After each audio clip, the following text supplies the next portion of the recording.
Yeah, I just wanna be the greatest. Everybody knows my name, shit. I'ma have this whole fucking game list, spitting with the same wit, and I'm gonna be famous. Ain't nobody able to delay this. Coming up, I had a vision to make it. Never wanted to be nothing, always wanted to play shit. Sit in class, always wondering why I love this lame shit. How the hell am I different if we all know the same shit? I ain't never let them doubt me, it's about me. Keep my head down, let my mouth speak. They surround me, they all about the clout, see where the crowd be. Every time I speak loudly, they more about me. Man, you know I got a bounty on these lousy ass haters that surround me. So they doubt me, they don't know nothing about me. So their mouths free, I'ma change that soon. Better watch out now, see? I just wanna be the greatest, yeah. And I just wanna be famous, yeah. I just wanna be the greatest, yeah. And I just wanna be famous, yeah. And I'm not playing any more games. Either put me on the charts or I'll put you up in flames. Better recognize art, cause I don't forget names. Should've seen me from the start, coming at you like a train. Think I'm about to fall apart every single fucking day. Seeing all these damn stars with my well-deserved fame. And I spit these gold bars while they spitting out shit. Man, I give this shit hard, but it gives me back pain. I wanna be a spectacle, they skeptical. But man, I got the chemical, exceptional. I do it all intentional, professional. So I can make that decimal incredible. I'm not thinking, man, they're saying that I've gone insane. I'm not ever gonna make it cause the game has changed. I'm not good enough, man, no that's not okay. Tell me that shit again and I'll stop and pray. I just wanna be the greatest, yeah. And I just wanna be famous, yeah. I just wanna be the greatest, yeah. Man, I just wanna be famous, yeah. Now wake up, you got some shit to do. It's 6 a.m, I don't care, you got some shit to prove. Cause right now, you ain't got nothing that big to lose. So get your ass to work and don't you dare hit snooze. Can't stop this, I'm obnoxious. And I'm honest and novice with promise. Made monstrous, I'm conscious, but I'm nauseous. Think I've lost it, I've got it. Spitting all this, still I'm not it, I've got this. I will not quit, man, I'm all in. Ballin' on a budget, man, I'm stalling. Crawling, cause I'm nothing, but I'm all in. Calling, I'll be something, yeah, I'ma get it now. You can leave if you don't like it. Say it out loud, you believe it, you can bite this. Keep my head down and I keep on going timeless. Make it somehow, I believe it when I write this. I just wanna be the greatest, yeah. And I just wanna be famous, yeah. I just wanna be the greatest, yeah. And I just wanna be famous, yeah.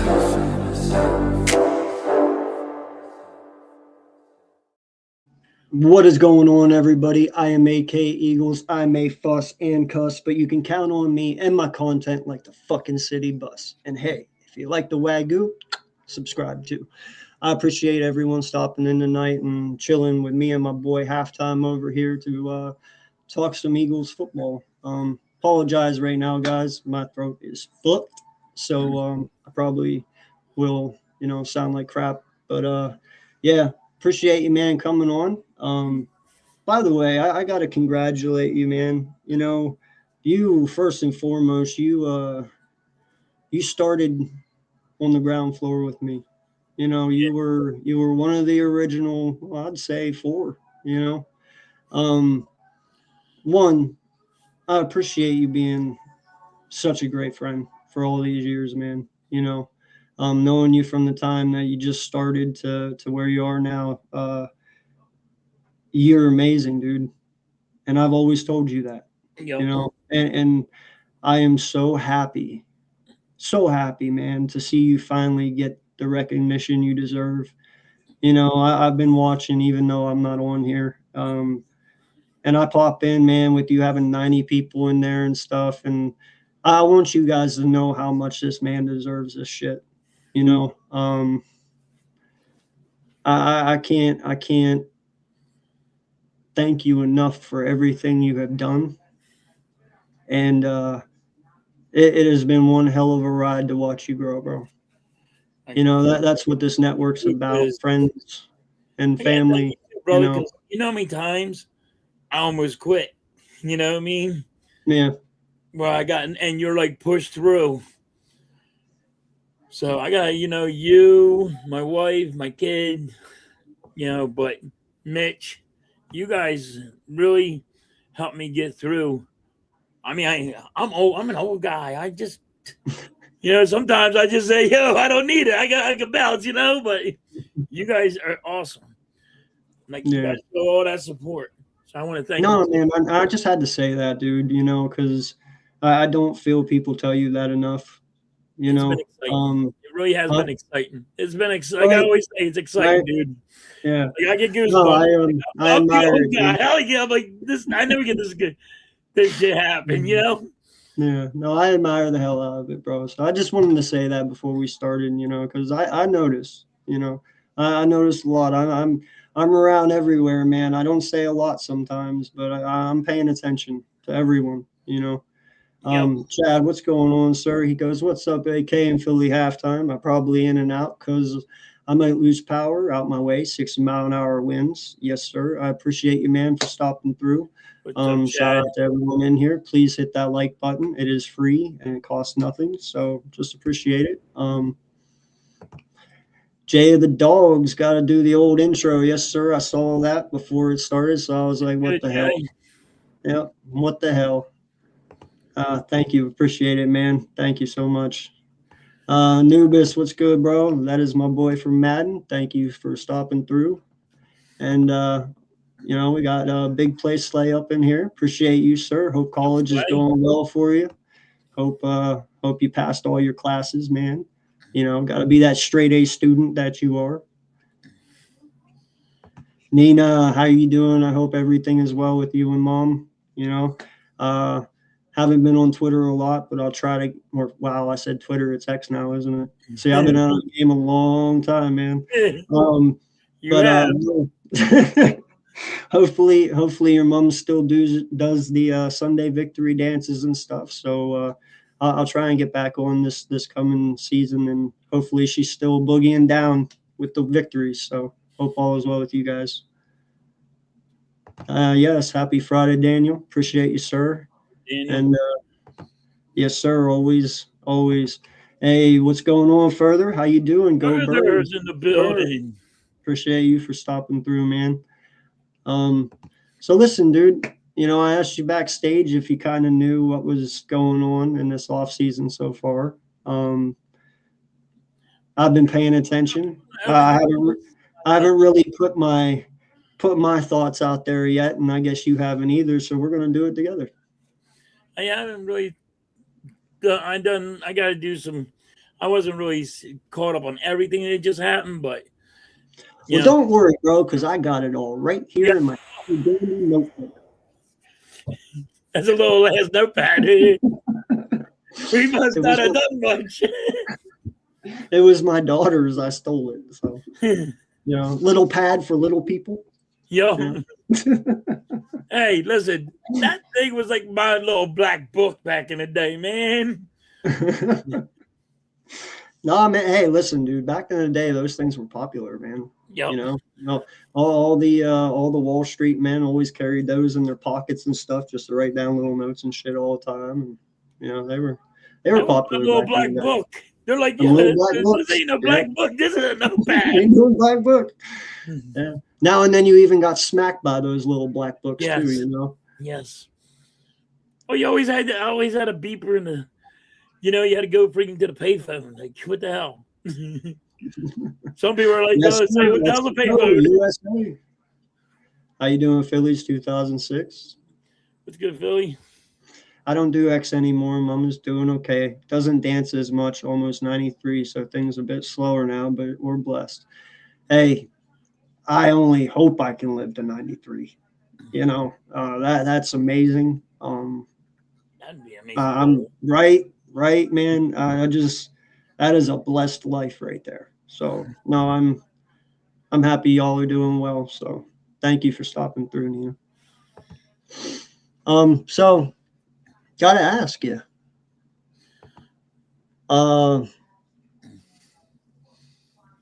So I'm trying to figure out where I want to start here. All right, we'll get right into this real quick because I don't want to make this whole thing about certain people. So right. you want AJ here or don't you? Yes or no? Yes, I do want him here. Yeah, so do I. Okay. if it comes to be that he isn't, I'm not going to cry about it. It's going to No, suck. I'm not going to cry about it. No, I'm not going to cry about it because it is just what it is. It's business and how he's going to do whatever how he wants to do. And I don't think he's going to get traded anyway. I don't own the I don't team, want to so I'm spend not time going talking to. about it. Yeah, I don't want to spend time talking about something I don't think realistically will happen. You know, but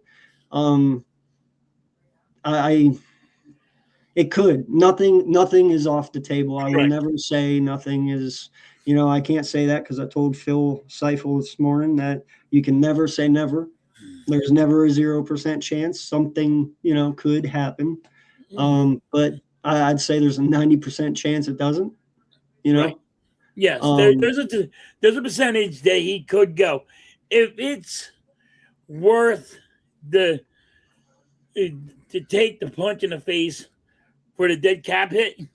Yes, if I'm getting 2 first-round picks, I'm sorry, but ultimately that's for Howie. Yeah, you know. Yeah, and that's what I love about it. AJ, I think you're going. And that's what I love about it. I'm not fucking Howie. So if he does it, I'm not going to be the one that's hated. You know what I mean? So I do want him here. I mean, if you want to realistically achieve the goals that we have set in front of us this year, you need AJ. Yes. I mean, that is the facts. That is truth. You know, you saw how hard it was with him last year with a dipshit coordinator. You know, I can't sit here and guarantee you that Mannion's going to be better. I can't guarantee you he's going to be worse. I don't know. He's as inexperienced as KP was. Yeah, he comes with some high, you know, praise from people, and he has been talked very highly of. But until I see it on the field, man, I'm not speaking anything about it. You know what I mean? Because I don't know what's to come. It could be the greatest thing we ever see, or it could be one of the worst things. You know, but I'm not going to sit here and blow smoke up your ass either and tell you things that I don't know. You know, I tried to warn everyone last year about what was going on, and everyone told me I was just crazy. You know, calm down. It's only week 11. Yeah, that's the reason why you should start panicking. It is fucking week 11. That's you know, like, but when it's week 8, week 10, you know, like, all right, if you could have said that at week 3, you can't say that at week 11. Yeah, you know, and then in week 16, you had people saying, "Oh, they haven't even opened up the playbook yet." What the fuck are you talking about? Okay, sure. You know, I'm just saying, man. I don't know what's going to happen. You know, I pray for the best. I hope Mannion is everything that these people say he is. But until week 1 to 4 comes, I will hold my tongue until that time. But like, you know, to me, I'm nervous because once again, we have a guy that never called plays. Like, didn't you learn the other 2 times? All right, you want to give him a chance? That's fine. And you see what the Eagles did. They actually went and got offensive coordinators to help him out, so it don't go bad. I mean, we got the guy from Tampa Bay, and we signed somebody else. I think from Atlanta. We signed another offensive coordinator, but we didn't put him as an offensive coordinator. We got him for something else. We named him something else, but he's just like an offensive coordinator to help out. I think he was a quarterback coach or something. But he's going to help out the offensive coordinator, basically. So yeah. Well, and that's the thing, man. I mean, in a perfect world, everything you just said is a great thing, you know, and we should have something to really look forward to, and we might fall back on. Yeah, but we didn't have that last year. Yeah, and we didn't have that with what was the other guy? Jalen Hurts' dad's best friend. Wait, what year are you talking about? The year, what was his name? Johnson? Oh, yeah, that was 2023. Yeah, well, Brian Johnson. Yeah, Brian Johnson. So that one, we didn't have nobody to get his back. This time, at least they went and got somebody, that got his back. What's up, BSG? Yes, sir. What's going But on, yeah, man? you know what I mean? Like, you see what Howie Roseman's doing. All right, we're going to give you a chance, but we have somebody that, if you can't handle the job, that can handle the job. Because they don't want to see that cluster again. Yeah, no, I feel you, man. I don't really want to feel the way I felt last year too. You can't win football games scoring 14 points. And you can't win football games not scoring any points in the second half. Right. I don't give a shit if you got the best defense this world has ever seen. Right. It's very hard to win games. I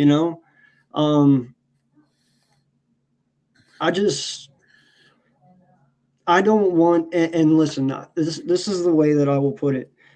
I don't want to hold a guy captive that does not want to be here. Okay? I'm not saying that he doesn't, and I'm not saying that he does. Like I said, only Howie knows this. If Howie knows that AJ does not want to be here, do not handcuff this man and keep him here. In a way, he's going to be disgruntled no matter what, because he doesn't want to be here. He doesn't want to play for this city. So I understand your hands are tied, but figure it out. If he wants to be here, then come out and say something, and say exactly what people want to hear, so all the bullshit stops, so this whole thing stops. Because I'm like everybody in here. I am so tired of the AJ Brown talk. Yeah. I don't even want to talk about. I don't want him here just because of how much the media and everything has made this to the point where we talk about it every day. And I really am tired of talking about it every day. These friggin' people just ride the AJ Brown train, just like the T.O. situation. Listen, the reason why AJ Brown said he wanted out, it was because the offensive coordinator sucks so bad. He said, it's him or it's me. And he goes, and if you're going to keep him, trade me. But that's always said. That was always said. AJ Brown, to this day now, says he wants to be an Eagle. He wants to be an Eagle for life. So, because why? He's going. The offensive coordinator is going. So AJ Brown is fine now. Oh, yeah, and I like I said, man, I don't want to spend all the time talking about it, but we'll see. Money talks and bullshit walks. We will see. If a trade comes through, then everyone knew what we were hearing the whole time that we actually were fighting about was true. If he stays, then we all know it was bullshit. Well, but I do understand why the price in your eyes that AJ Brown goes. Like you're what's like my price? In your head, where's the price that it's okay we let AJ Brown go? You don't want to ask me that, dog. There's always a price. There's always a price. Right. I'm gonna tell you this right now, dude. He is 27 years old. I don't care what you say about longevity and stuff like that. AJ really hasn't been hurt here. He gets his yards whenever the opportunity is there. Right. I understand he was a little lackluster at the end last year, and he definitely dropped a lot of passes in that playoff game that pissed me off. Yeah. But I'm not going to sit here and put it all on him. But I will tell you this: he is a Super Bowl winning wide receiver. He is 27 years old, and he's got a lot left in him. Bro, the least I'm taking is 2 firsts. Okay. The max I want is 3. Right. Like I'm not even playing, dude. You can sit there and say, well, that's crazy. He's 27 and there's no signs of him slowing down. Last year, his production drop off was due to the lack of inexperience and capability of our offense. It had nothing to do with him, just like Saquon. I don't think Saquon has fallen off. I think if anything, everything last year made it harder, and even our O-line made it harder. So it's one of those things where I understand you want to point fingers and you want to say this and that, but in the end of the day, dude, I've been trying to pound this into people's heads. I understand you have favorite players, but don't ever choose your favorite player over your team. Right. I love AJ Brown, but Brown is not who I root for. I root for the Philadelphia Eagles. I don't root for Jalen Hurts. I root for the Philadelphia Eagles. If that is my quarterback and he succeeds, I'm happy. Right. Now, why I'm a little tougher on Nick is because I know that my team wasn't technically the issue last year, because it's the same offense that just came off a Super Bowl win. Yes. It wasn't lack of talent. It wasn't it probably was lack of motivation, because how the fuck can you be motivated in an offense so fucking bland and stupid? But, there was a lot, so I'll let you go, because I feel like I'm just rambling here. But no, I agree with you. Like, Nick Sirianni is an issue. You need motivation. After just winning a Super Bowl, that you ain't got a bunny? Like, you got a bunny, Easter bunny, blown up in the locker room. You need motivation? How about you fucking put the Super Bowl trophy there? Ain't that the biggest motivation there is in football? Having a friggin' trophy right in the center of the ring, not a goddamn bunny? I can't stand Nick Sirianni. He ticks me off. And then, it's just, he sits there, he'll win a game, he talks shit with the fans, and then he'll go as he's walking in the tunnel, like, then his chest is sticking out high, and he's like, yeah, what about us now? Hey, the Buffalo Bills game? By the way, if Josh Allen didn't screw the pooch on that, you would have lost there, buddy. And you got your chest sticking up like you're a man. And no, Nick, you shouldn't have done that. That was an idiot thing to do. But, I mean, there's a lot of things going on with this team. Like, Jalen Hurts, watching him struggle sometimes is unreal. Like, he can't lead his wide receivers. He always throws them behind him. They're always got to make a freaking outstanding catch. It's like, what are we going to do? Have every catch on ESPN because our guys got to fly in the air? Lead your receiver to a wide open. Can he do it? Jalen Hurts he got me questioning him sometimes. But, oh, man, trust me. New offensive coordinator can fix him. I'm going to tell you this right now. I'm not going to touch this one. You got to. No, I'm not going to touch it because I've said my piece about this one. I've told you. You know how I feel. Mm-hmm. I love Jalen, and I want him to be our quarterback. Yeah. But I also am like certain people and even franchise. There are certain things I do want to see the kid grow on. I would like for him to be able to show me that he has more capability to walk up to the line and change a play just because he sees a defense for what it is and he audibles into the right play. Now, granted, that might not even be him. That might even just be Nick keeping him handcuffed, and not letting him do it. I have no idea, but that is something that some of us as Eagle fans want to see. So, there are certain improvements. I saw one guy say in somebody's chat one day they want to see him not run out of clean pockets as much. He ran out of clean pockets a lot this year, kind of like he did back in 2021 and stuff when he first started. That wasn't Jalen the last 2 years. Usually he stood in the pocket and he delivered passes and he did it accurately. But for some reason, he was uncomfortable this year and he kind of reverted back a little bit. And it's fair to say that. It's not mean to say, but like I said, what are you going to do in that offense? That is the one thing I have to say is your players have to buy into what you're preaching and what you do for it to be successful. And I think that's why I think you're right. I don't think the running backs felt friggin' nobody said, all right, this guy has a clue what he's talking about. You know what I mean? It's like, and now you lose your offensive line coach. He's been here for so long.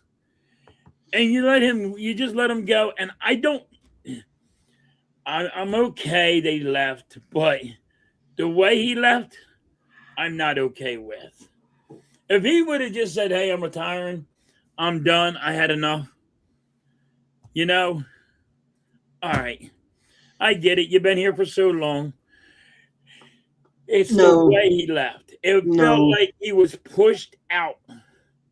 No, I agree with you, but I'm saying no because that one really pisses me off.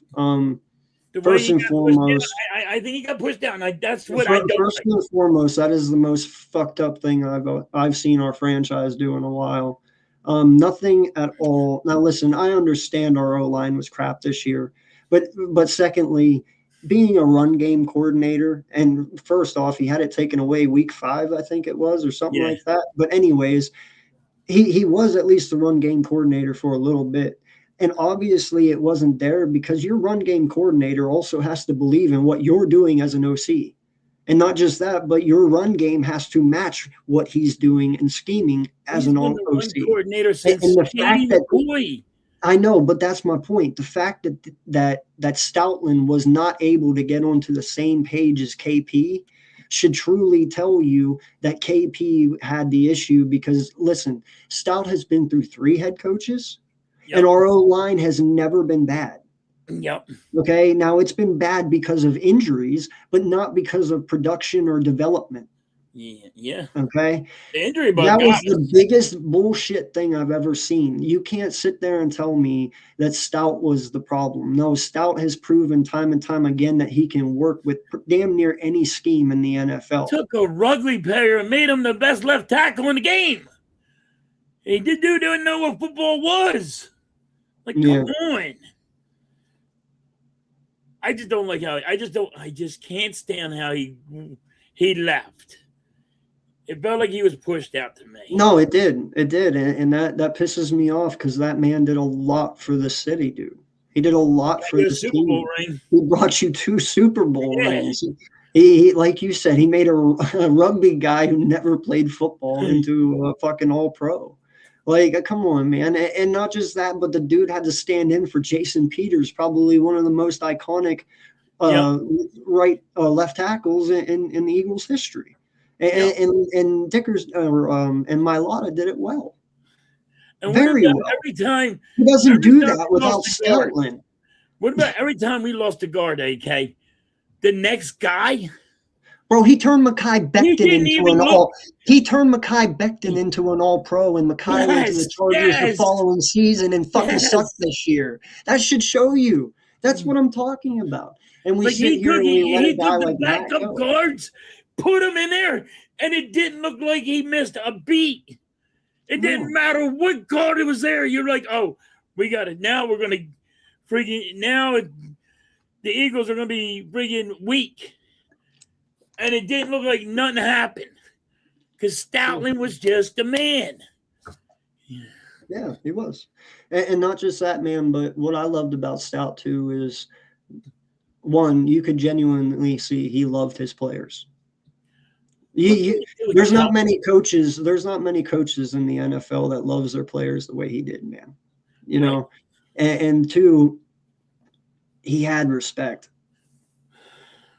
You know, this new guy, he had, and listen to me. That's something everyone has to think about this year too. This new O-line coach, man, he's gonna have to come in and earn these guys' respect. This isn't something. I get it. He's a coach, okay, but still, there's a respect level in that locker room, and these players can pretty much see through bullshit right away. Right. You know, so don't come in here and try and, you know, be someone you're not. Don't try. You can't overdo this offensive line because they already know who the best coach ever was, and they know what they're doing.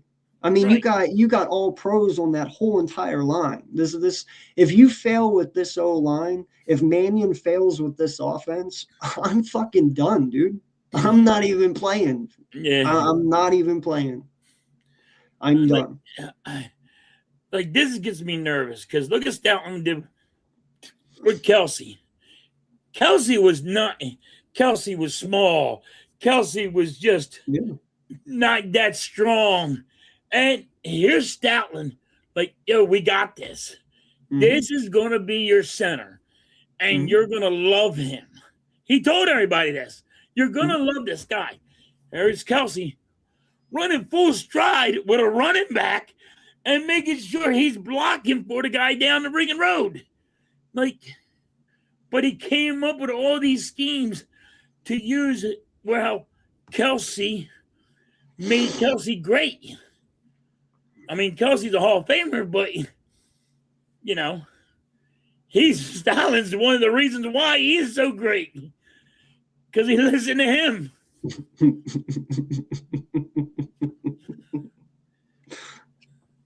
I guess she's not video gaming. No, she's trolling me now. Fucking with me. I thought he was going to be video gaming. No shit. No, but I'll fuck with him. So, all right. Well, we'll let that one go. All right. So, first and foremost, you know, one of the biggest signings that we've had this week is Rick Woolen on a 1-year deal worth up to $15 million. You know, that one is a 6'4" corner. He is 6'4". So he is tall, lanky, speedy. He is handsy at times, you know, but he's a man corner. Yes. He's not, his strong suit is not zone. Yes. So I'm kind of interested to see how that works out. It's going to be nice. But I really love that pickup.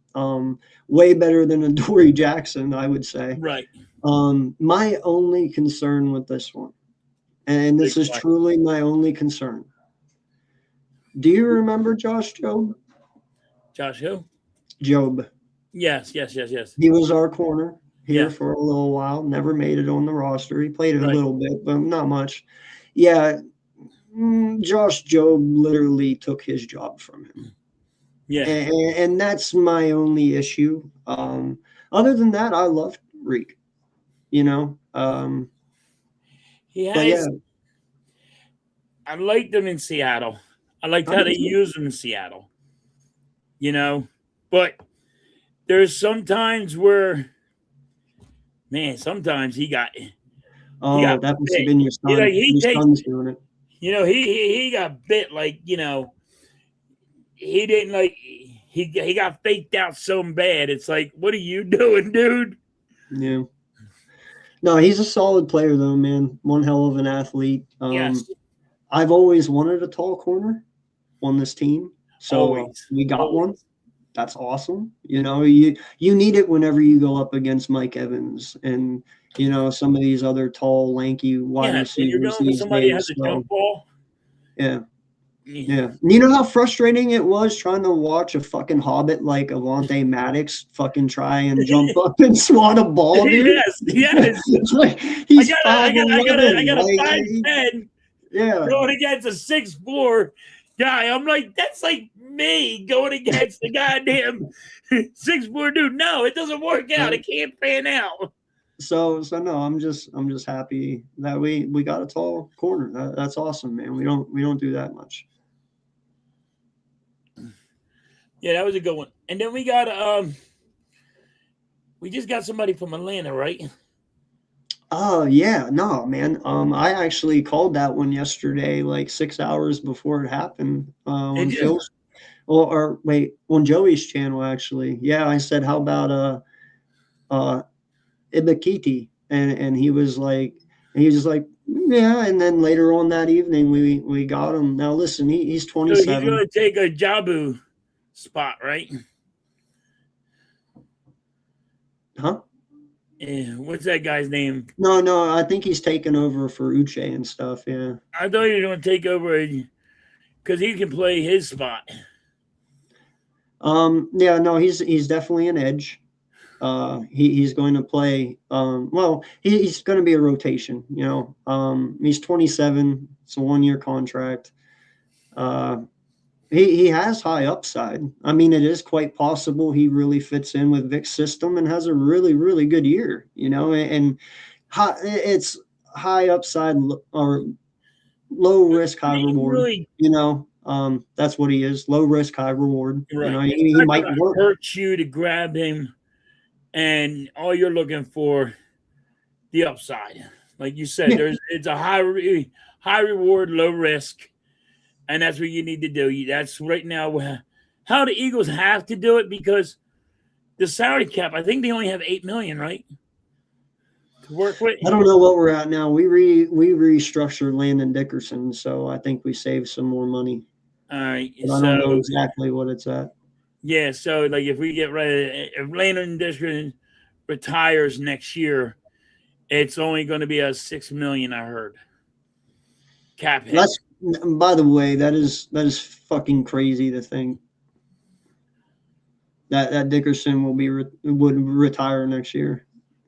You know, that is. I know the dude's had some leg problems for a long time, and I understand. But man, But like, he's so young. yeah, no, I'm surprised Lane Johnson didn't retire. I was waiting for him to retire. You know, the only reason that I'm okay with this for right now, okay. I said the other day I'm starting to put Lane Johnson in the Jason Peters category. The only difference between them both is at this time Peters has already fallen off a little bit. Lane doesn't show that. You know, I don't think he gave up a sack the entire time he played this past season. You know, no, he didn't. So until he starts giving up sacks, man, I'm all for Lane. You know. I'm all for him. I'm glad he's here. Yeah. Because we need him. But I figured his injuries would take him. That injury thing. Yeah. Hey. I'm happy he thinks I'm happy he thinks he can still go. I appreciate it because listen, if Lane would have retired this year, this season's fucked. I'm just saying right now, it is fucked because you can say what you want, but I'm pretty sure it's going to be hard to replace Lane Johnson in 8 months. Listen, I'm saying it now. I think the Eagles are going to go right tackle, first draft pick.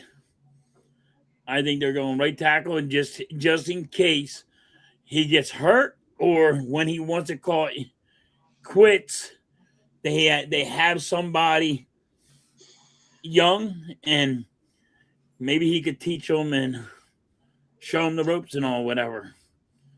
I will say second and third, just because if for some odd reason Howie doesn't make a trade for an edge rusher, you know, whoever that may be, whether it's Grenard or whoever, I expect an end in the first, and then probably a tackle in the second.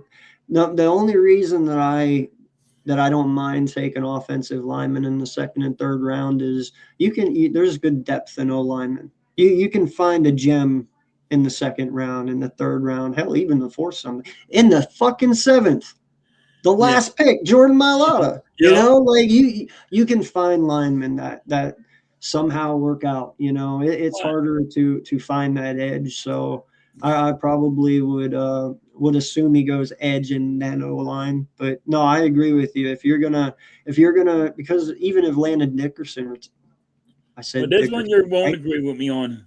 My second pick, I think the Eagles are going to do, and it's going to friggin' Don't make say everybody, quarterback. all the Eagles go nuts. Don't say quarterback. They are. Fuck off. No, they're not. Yes, they are. Take the sunglasses off. You're not No getting enough way. sun in your eyeballs, dog. No. You know what I mean? I'm telling you. And it's not because of Jalen Hurts. It is because of, if he gets hurt. I will say this. I think somebody's gonna trade the Eagles for our backup quarterback, and we're gonna, and the story's gonna come out. Oh, now here comes a quarterback, and he's gonna take over Jalen Hurts' spot. No, it's just to be a backup. Okay, we're gonna get rid of one. If you're gonna do that, okay, don't fucking waste a second round pick on a backup. All right, that's just number one. And number two, listen, I would gladly take Anthony Richardson as Jalen Hurts' backup.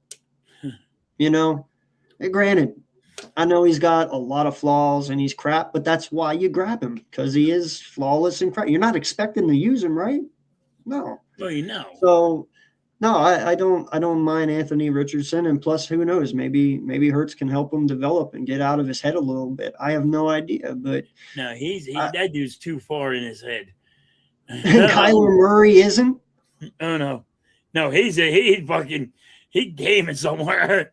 Fuck, I'll take JJ McCarthy. Go send the Vikings a fucking 6 for JJ, right. and bring JJ. Wait a minute. If you want to do that, okay.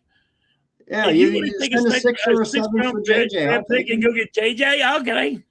As a backup, sure, why not? Yes. Fuck it. Yeah. But I'm not spending a second. I really not spending no second. Listen, even like when we had Carson Wentz and they did it. I know, but listen, okay, I haven't followed Were you college this shocked year. when they took Jalen Hurts in the second round? Yes, everybody was shocked. They're going to do it again. But the scenario is fucking different. They're going to do it again. Hurts is not injured. Hurts is not. He's not. Yeah, but Hurts is also apparently he's having issues he has a little problems in the locker room or something. They're blaming Hurts too, and they're blaming freaking AJ Brown. I'm telling you, dude. I'm telling you, I said that it's going to be nobody's going to like it, but I think the Eagles in the second round are going to get a quarterback. Y'all make my fucking head hurt. I don't get you guys. What the fuck has happened to this fan base, man? It's not, but to me, it's not. Can I say SWAFT soul? Like, what? Dude, I'm really starting to be depressed on being an Eagle fan here, man, because some of y'all disappoint the fuck out of me sometimes. I tried to think, like, what would Howie Roseman do? And this is something what Howie Roseman would do. This is something what Howie Roseman would do. You don't know. Wait, are you still talking about the second round? Yeah. No, he fucking wouldn't, because he did it already once. Carson Wentz wasn't a fucking Super Bowl winning MVP. He was going to be. He got hurt. You don't even fucking know that. Huh? You don't fucking know that. That's an ifs and but buts. But then you don't know that. That was if. Because he got injured. Yeah, but you can't sit here and tell me. Listen, I get that Carson was on a crazy, iconic fucking year, but you can't sit here and tell me, though, too, that the kid was going to make it all the way and win the fucking Super Bowl either. You can't. There's a reason. Listen, man, do you know there's a reason? There is a reason Nick Foles took over and fucking won. That just doesn't happen. Okay, I'm just saying. that anything is possible. But fuck, Josh Allen can't even win a Super Bowl. And he was way more talented than Carson Wentz. Yeah. But and all I'm saying, man, is it's not a guarantee that there is a clutch factor. None's a guarantee. I'm just telling you, there is a clutch factor in this game. Okay. And it has been proven over Carson's history that his clutch factor wasn't there. Okay. In the playoffs is what I'm saying. He never really got a shot, but at least Foles has shown that he has that clutch factor in the playoffs. Foles was actually able to be coached. We all figured out that Wentz was not easily coached. Do you really think the Philly special happens if Carson Wentz is in that fucking game? I don't think so. No. It doesn't. There's a lot of things in that game that probably doesn't happen if Wentz is in there, which means that the outcome probably isn't the same. Yeah, you're not getting a Philly special. That was not going to happen with Carson Wentz. But I'm just saying, I truly think we still would have won, but you can't guarantee it, is all I'm saying. Yeah, but you can't guarantee me he wasn't going to. I understand that, but I mean, we'll play devil advocate. You can't tell me he wasn't going to get it. But listen, man, if that was the case, other than bearing injury, he would have been back. Now, granted, I will say in 2019, I will say it was quite impressive that he had 4,200 yards and not a single person over, what was it, 600 yards receiving? Yeah. That's impressive. I have to give the kid credit. I mean, shit, I still have his jersey right here next to me. I know. I loved him. And when we got him, I really loved the kid. You know, I was excited. He broke my heart just like he broke a lot of other people's hearts. You know, I had high hopes for this kid. I really fucking did, man. You know, we went as far as calling it Pennsylvania. Okay, we don't fucking change the name of our fucking state for just anyone, bro. It doesn't happen. So that's all I'm saying, man. I loved it. His season got us where we needed to go. Yep. And we couldn't have gotten there without him. But I can't sit here and say we win it though either. That's all I'm saying. But yeah, like to me, I could say, can't tell me we weren't going to win it. But so, no, I like Wentz so much. Like when we got him, like yeah, fucking we just got Carson Wentz, and then like when he got injured, to me, if you looked at his facial expressions, it really, really fucking. I think when Nick Foles won the Super Bowl, that fucked up Carson Wentz mindset, and he went shit ever since. Like he couldn't. But I'm telling you right now, bro, the moment Foles and I did say this, and I caught a lot of shit for it back in the day. But the moment Foles won that Super Bowl, and I don't know if you even remember this. I went on here publicly and said, at that moment, now you have to trade Carson. Yes, I said the same thing. You have to keep Foles. I said trade Carson Wentz. I'm telling you right now, if you make that change and you go back in history, I bet you things are different right now. I said, matter of fact, I said to trade almost everybody. After you win the Super Bowl, I said you trade everybody because that's the high stock. You're not gonna get any more from them. Jadeveon, you're right. Jadeveon Clowney, he put the icing on the cake. What's that? Slay said, I don't really even think it was the ACL injury. I think it was the late hit Jadeveon Clowney put on him. And I said, you're right. That was just the icing on the cake. Yeah, that could be. That was the cherry on top. You're right. That was what it was. Mm-hmm. But I don't know. We'll see. Yeah, no, you're both right. Carson was also a selfish guy and didn't know it at the time. Exactly, man. Yeah. You know, and here's the thing. Now listen, you brought up a point about Hurts, and I told you I wasn't going to touch it. But I'm going to retract my statement because we're here now, and I'm going to just say one thing. And this is the only thing that I'm going to say, and this is opinion-based and opinion-based only. All right? And it's more of a question than it is an opinion. We all know who Michael Jordan is. Yep. We all know that Michael Jordan just doesn't go and seek out everyone or anyone. It's only special ones, you know. And to be in the Jordan brand, you have to be a mega star, man. Like it's not a joke. Jordan just doesn't sign anyone. Yep. There is a little part inside of me because I know, and the only reason that I say this is I know how I would be. And I'm being real here. If Michael Jordan came up to me and offered me what he offered Jalen, my ego would go up too. You know, my the way that I carry myself, the way that I feel about myself, the way that I think, bro, Michael Jordan is now your mentor. Yes. You know, that has to give you an ego a little bit because it fucking would me. I'm not playing. I'm not pointing fingers. I'm not even saying he does have one or he doesn't have one. Oh, yeah. But I will say this. There is sometimes men develop egos when that certain shit happens that sometimes is a negative effect rather than a positive. Right. And that's all I'm going to say about that. I'm not saying he does, and I'm not saying he doesn't. I'm just saying that there is a point to where I know eventually where I get to a point where a city loves me to where I can't do any wrong and Michael Jordan is my mentor, where even I feel I'm untouchable. Right. And that's just being real with everyone in here watching. I'm not saying he's that way. I'm not pointing fingers.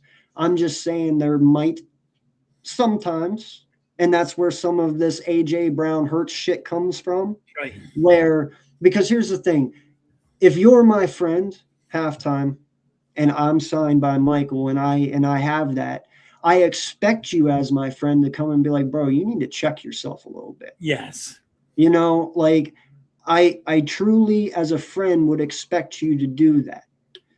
And maybe that is where this comes from a little bit.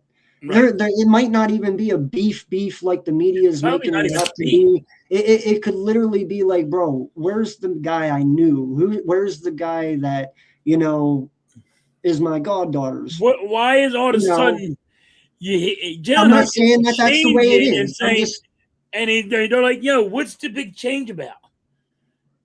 You know, you're changing on us. Why are you changing on us? Exactly, Lou.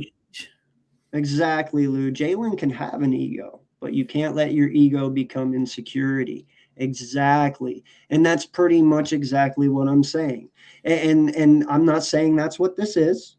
I'm just saying I would, in fact, I would actually prefer it that. Yes. In all honesty, I would rather than everything else. It's just his ego. Okay. Yeah, and rather than everything else the media has said, I would rather that be it. Yes. Because guess what? That's fixable. I just don't between both of them. You know, if there is something there, which I'm sorry, but like I said, if there was nothing there, if I'm Howie, I'm coming out instantly being like, these guys are full of shit. Don't listen to them. But nothing like that has come out. So I still, in a way, have to question it. But that's all I'm saying. And that's where I want to leave that. Okay. Now, Jalen as my quarterback, I still fucking want him. But don't let your ego get in your way. That's all I'm saying. That's all I'm fucking saying. You know, like, and continue to work on your craft. Be the man that you were up there on the podium the first 3 years saying you were going to be. Like, I get it. There is a point in your career where you don't have to work as hard. But after seeing what I saw last season, man, we all need to get back under center and get this shit down. But that's the thing. All we got to do is have the right fucking offensive coordinator. Yeah. And there's a lot of, on our offensive coordinator that we just got, there's a lot of upside. Do you question it? Yes, because you've never seen him call a play. Can you call him the next Andy Reid? No, because Andy Reid, he's not even a head coach. You can't call him that. Called plays. See, this is the thing about Andy Reid, and nobody knew who Andy Reid really was, but they went back fans went back, everybody went back and said, look at Andy Reid call these plays. And they were masters. You know, it's a master design that he did when he was with Green Bay. But he called plays. This guy has never called a play. And I give some fans are like, listen, all right, we'll try it once. Fine. The second time, it don't work. Shame on me. The Eagles, they're doing it for a third time, but they got somebody to get his back. They got two more guys that actually called plays that can handle the job. So I'm all right with it. Yeah, no, I am too, man. Well, like I said, we'll see how it goes, but I'm not just going to sit here and say it's going to be rainbows and butterflies. No. You know, I'm going to wait and see because, no. After the shit I caught last year for being a negative fan because I was trying to tell people what storm was about to come. And in the end, I was right, by the way, about everything. You know, while people were sitting here pissed off, I'm like, yeah, I was over that shit like 3 weeks ago. The moment we lost to the Bears, I knew it was over. The moment we lost to the Bears, I knew it was over. So there was no question in my mind. I got a question for you. Yeah. What happened? Let's put this. Say the Eagles go on a 5-game losing streak. This year? This year coming up. Oh, when? 5 games straight from the jump streak. Losing 5 straight. Bye. Nick Sirianni, bye? Yeah. Okay. All right. I just want to see what I'm sorry. Listen, guys. I probably am one of the toughest Eagle fans on here when it comes to Nick.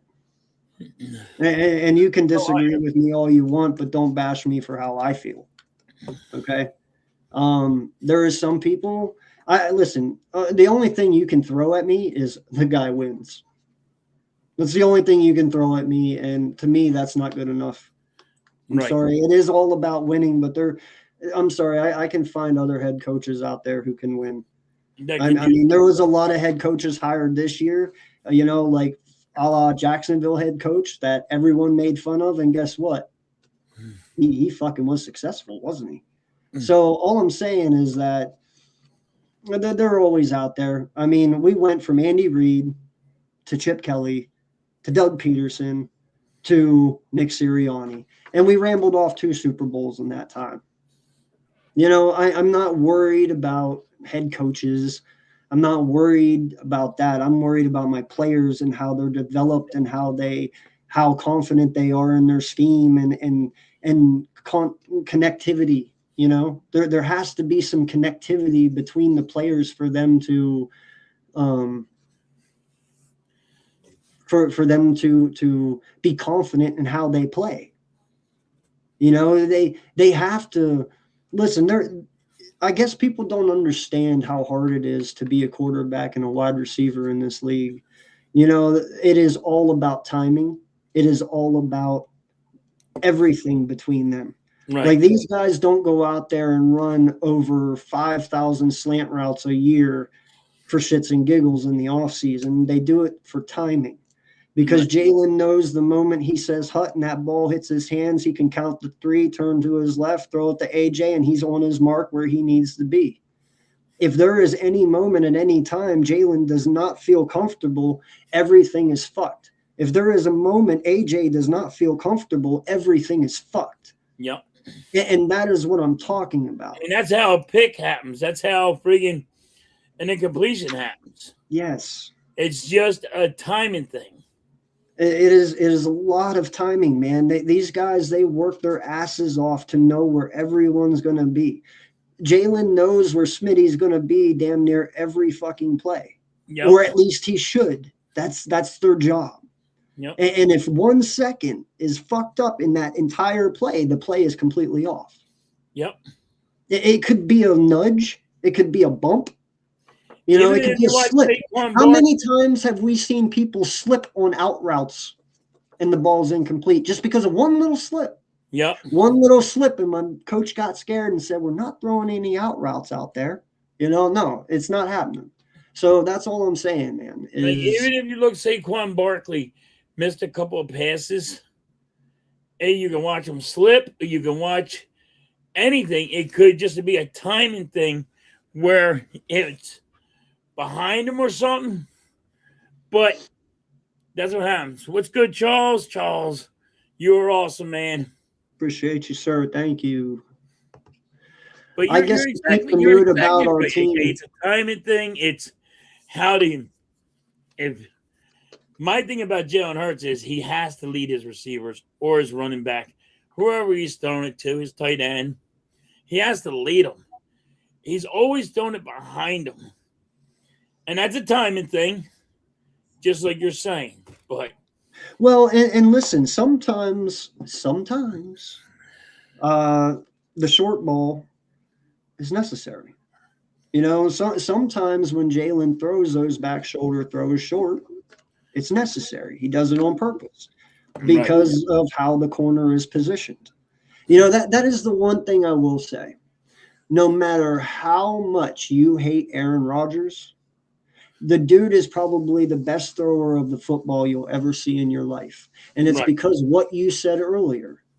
Aaron Rodgers did not throw to the wide receiver. He threw them open. If you're screaming across from the right to the left, he always threw it 5 yards out in front of him and said, "Go get it."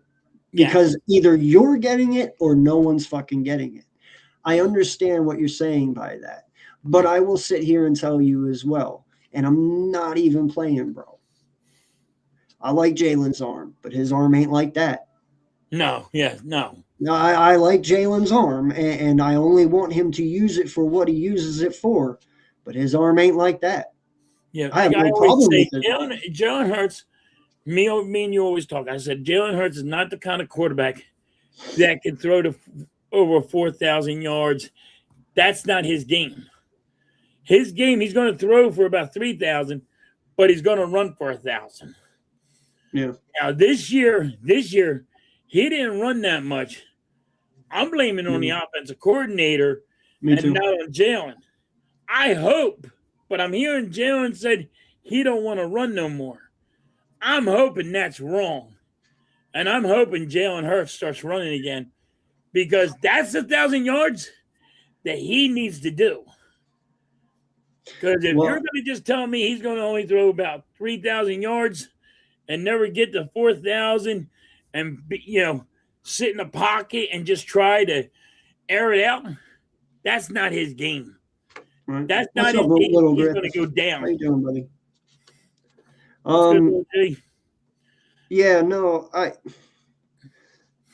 And listen, I will never sit here and doubt anyone. Okay.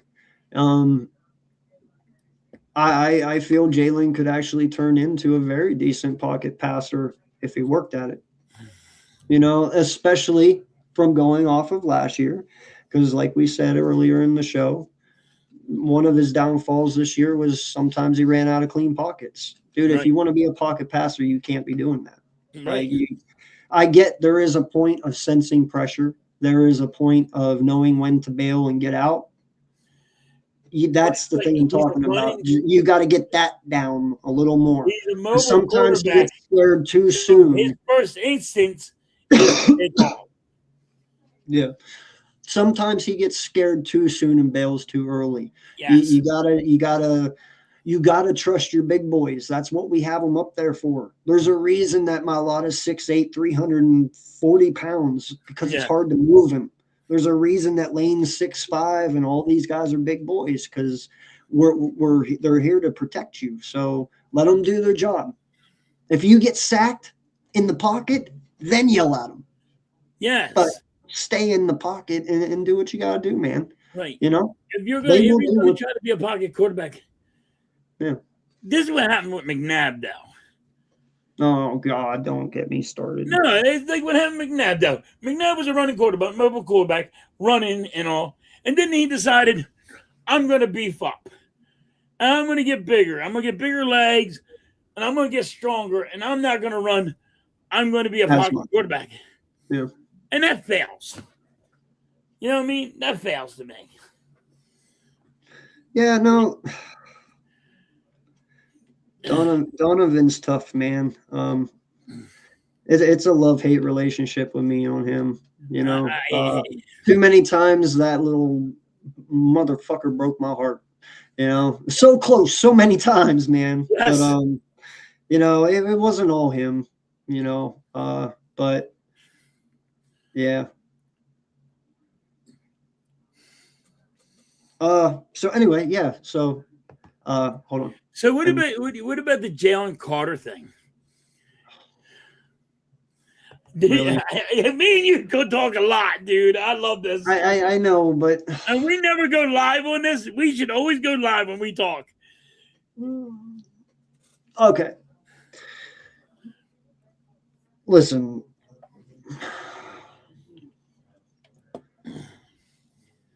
I don't know what you want from me. Do you just want me to get hated? I want the Uncensored to come the hell out. I love Carter, and he should stay. Huh? Now listen. I won't lie. I was actually quite amazed that they signed JD before him. I know I was. I understand why, because they had to pay JD. But I don't know. That one was tough. You know how big of a supporter I was about Jordan Davis, and I still am. But if I had to choose one to lose, if I had to, because here's the thing. You can't sign them both. And honestly, I don't know what our cap situation looks like, but my whole thing is I don't want to be put into a situation where I either have to lose one of Q or Coop. If it is my decision, Q and Coop are probably my most important priorities, even now, you know, up till next year to get them done, you know, because we went a long time without having corners in Philadelphia, man. And Yep. I'm not giving up my two young all pros. I'm not. I'm sorry. I will not do it. If we have to lose one, I'll cry. I'm not even playing, man, because we worked so fucking hard to get these guys. I think And we went so long without some. So, and that's where I'm coming from, man. If you had to tell me that I had to lose Jordan Davis as long as I can keep Quinn and Coop, I'm okay with that as long as you lock Carter up. Because you signed Jordan Davis, right? No, they did. They signed Jordan. I'm saying like if I was Howie thinking and how think because here's the thing. Right. Yeah, because here's the thing. Carter's a lot harder to replace than JD is. Now, here's the thing too. Defensive tackles are a lot more available than star wide receivers. Right. It is hard to find a star wide receiver. It's a lot easier to find a decent to high end DT in this league, especially every year coming out, you know. You could draft one. Yeah, exactly. You know, I believe it in that sense, it's a lot easier to make up Jordan Davis's production. But obviously, Howie feels that he can sign Carter, Davis, Q, and Coop, so I'm not worried. But let there be a day come where I have to let one of those go. Then I might have to switch back to the Red Eagles Uncensored. Well, they're talking about trading Jalen Carter because of his mouth. No, listen. I mean, like this is what we get. Like this is why I hate reporters. I fucking hate reporters so much. But now Jordan Davis, I mean Jalen Carter, sorry, is got a mouth on him. I don't think you can't sign everybody to $30 million. No, and see that was the one There's a thing salary that cap. There's actually. a salary cap. You can't do it. Well, see, and that's the really bad thing about whenever we won our Super Bowl, we did it with literally all these young guys on defense. I Yes. was like, fuck, man. You know how much Coop is now? You know how much Quinion is? You know how much Carter is? You know how Yes. much JD is? I was like, fuck. So, hey, the Reaper comes due, man, and we understand that.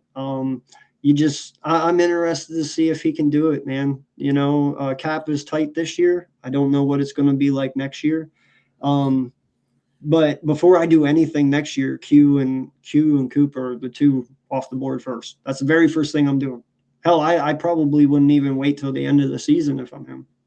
No, I'd do it late into the season. Howie's not going to wait till the end of the season. He'll do it during season. Like I he always does. would hope so, man, because I would love to get them locked up before the end of this year, just so we know we have them and we don't got to worry about it. Especially Coop. He wasn't a first round pick, so we only got 4 years with him other than Right. Coop's, So, no, it's going to be interesting, man. But speaking of which,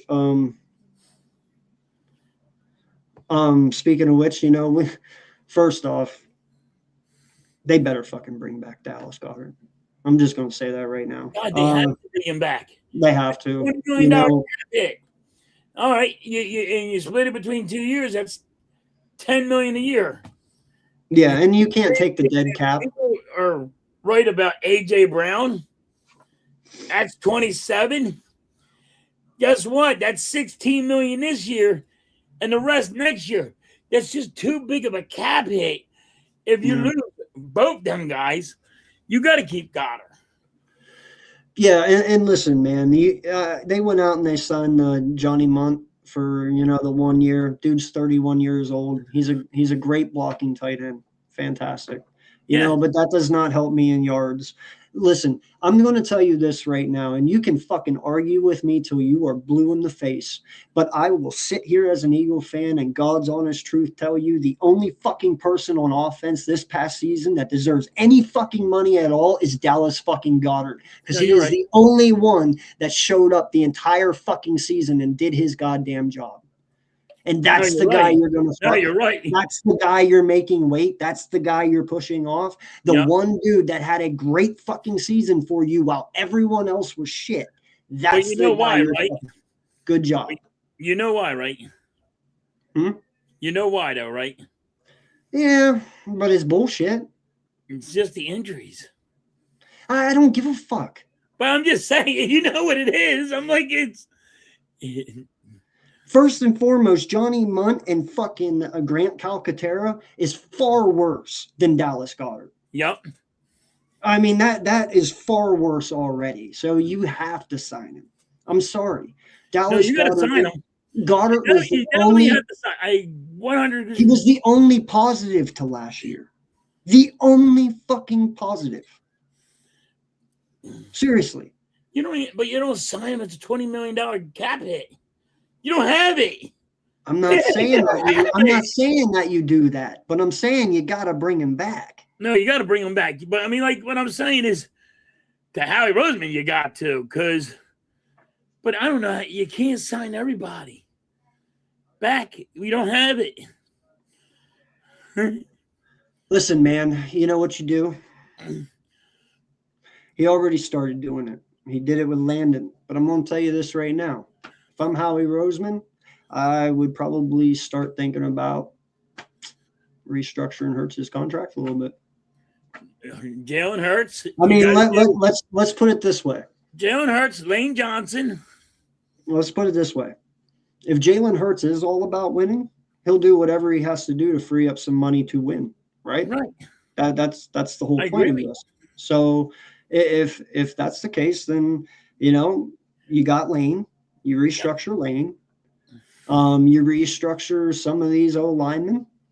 Yep. You already did Landon. Now, I lost our center's name for a minute. Jurgens. You can restructure Jurgens a little, maybe even Mailata. I don't know. I don't know what their contracts are, but somebody can be restructured. You just got to free up a little bit of room, man. But that's what you have to do. Yeah. And when you do a restructure, to people to let them know. It's actually all you're doing is giving them cash. And kicking it down the line. And you're giving them money up front and saying, all right, you didn't lose nothing. Mm-hmm. Like the guy didn't lose his contract. No. Why is he going to restructure? He's going to restructure because cash is king. I'm giving you one lump sum to work out a new deal so we can have money under this cap space. Yep. It's called cash over. It's called cash over cap. Excellent at it. Mm-hmm. And you are exactly right with how we had to do it. And it's called cash over cap. You know, listen, the one thing that I do know is cash does not count towards cap. That is why people give signing bonuses. That is why people give incentives. That is why people pay up front. Because you can give somebody a $300 million contract. You can pay them $200 million of that right away, and then only have to pay them $100 million over the next 5-6 years, and you save money. So, you know, I'm just saying, there's always ways to make a little bit of money. Right. How he's doing what he can. I'm not sure exactly how much more he can do, you know, but I definitely would probably take a dive in the Hertz's a little bit because, you know, not only might it benefit us, but it might actually benefit him a little bit too. Right. Because then he's getting cash instead of fucking this contract. He don't need fucking money. He's sponsored by Michael Jordan. Y'all need to shut the fuck up. He is one of the richest men in the world. Look at Michael Jordan. Okay, hold on. Wait a minute. The biggest whore of them all. I'm telling you. Jordan was all about the money. He looked at freaking Nike and said, half. I get half.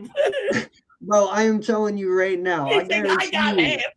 I guarantee you, Jalen could play for free on the Eagles and be all right in Jordan's brand. You know what I mean? Right, like he's right. still making fucking money. Listen. So I'm not. You can be AK.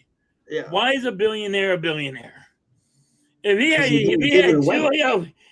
$200 million, how come he just kept on collecting more money? You know what I mean? Because they don't give it away. No, because he wants to be a billionaire. Yeah. And you don't get rich by giving your money away. Yeah. So John Hurts is not going to say, fuck it. I don't care about no more money. My point was he doesn't need it. He's very rich. They all don't need it. Killer O'Neal right now don't need it, but look at him. No, he don't. He got Google. He got Ring Bell. He got everything. I'm going to tell you this right now. Every time you see Shaquille O'Neal on fucking TV, another $1 million, another $1 million. I'm going to tell you this right now, bro. I've lived in Texas. I know Channelview because I've seen it. It's a very nice place. But I'm telling you what, he's on a whole nother fucking level now. He's on a whole nother level. Now listen, this one was a little bit of a head scratcher for me. John Jones, cornerback, 32 years old for 1 year. Depth, obviously, but yes, I was a little surprised about that one. Maybe thinking safety for him or something. I don't know. But that one surprised me a little bit, especially after getting Reek. I didn't see us grabbing another one, but no, that was one that we grabbed last night. Yeah, that was a head scratcher for me. Yeah. And I was like, all right, he's going to be a backup, or maybe like you said, safety, but it's like. Maybe a nickel, maybe I'm like I just scratch out and like what is this one about? Like, especially after you extended Michael Carter too. Credit to Vic Fangio. I don't like this bend but don't break defense. Always said it, but hey, it won you a Super Bowl. You know what I mean? Yeah. So let the man ride with how he wants to run his team. Hurts my soul to see Reed leave, man. That one I'm okay with. I liked Reed. He did his job. Yeah. He did his job. That's what I can say about that. I was definitely very impressed by Mukumbo this past season. You know, he showed improvement, and I really liked how he was progressing. I'm very interested to see if he can take that leap this year coming up. I think Howie is too. I believe that's why Howie let Reed go, and I believe that's also why they really haven't messed around at safety at all either. We'll see. You know, we have the draft to, hit that position as well. How many picks we got? Sydney Brown to me is just taking up a roster spot at this point. You're not. He's Yeah, yeah. And it sucks too because I actually had high hopes for him. I did too. I was hoping he was going to be like the Flying Hawaiian Part 2, but he didn't end up being that. So no, he gets more penalties. He gets more penalties, or he's hurt. It's like, yo, dude, what are you doing to me? And not just that, dude, but you also friendly fired the fuck out of Makumba last year, and that really pissed me the fuck off. Yes. Like, yeah. You injured my rookie, dude, on your own team. You took out your own guy. Yeah. Fucking. You're not. You can't go and shoot yourself at your own guy. Hey, man. Hey, listen. In the end of the day, I love the energy. But a little too much, maybe. When you're taking out your own guy, yo, dude, what we doing? Bro, I get it. Reed and Coop had something amazing, man. Hey, listen, you can't keep everybody. Listen, hold on, Slay. You can't tell me, truly, that Reed is that fucking amazing. He's not. And I'm being serious here, bro. He is a good safety. Like I said, he did his job.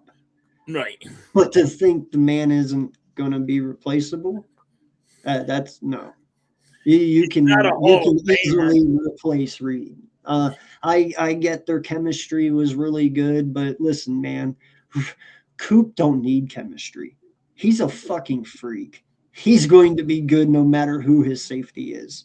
Right. You know what I mean? Like, it'll be all right, man. You'll get a rookie, and you'll be like, all right, never mind. You'll get somebody, and you'll be like, oh, look at this.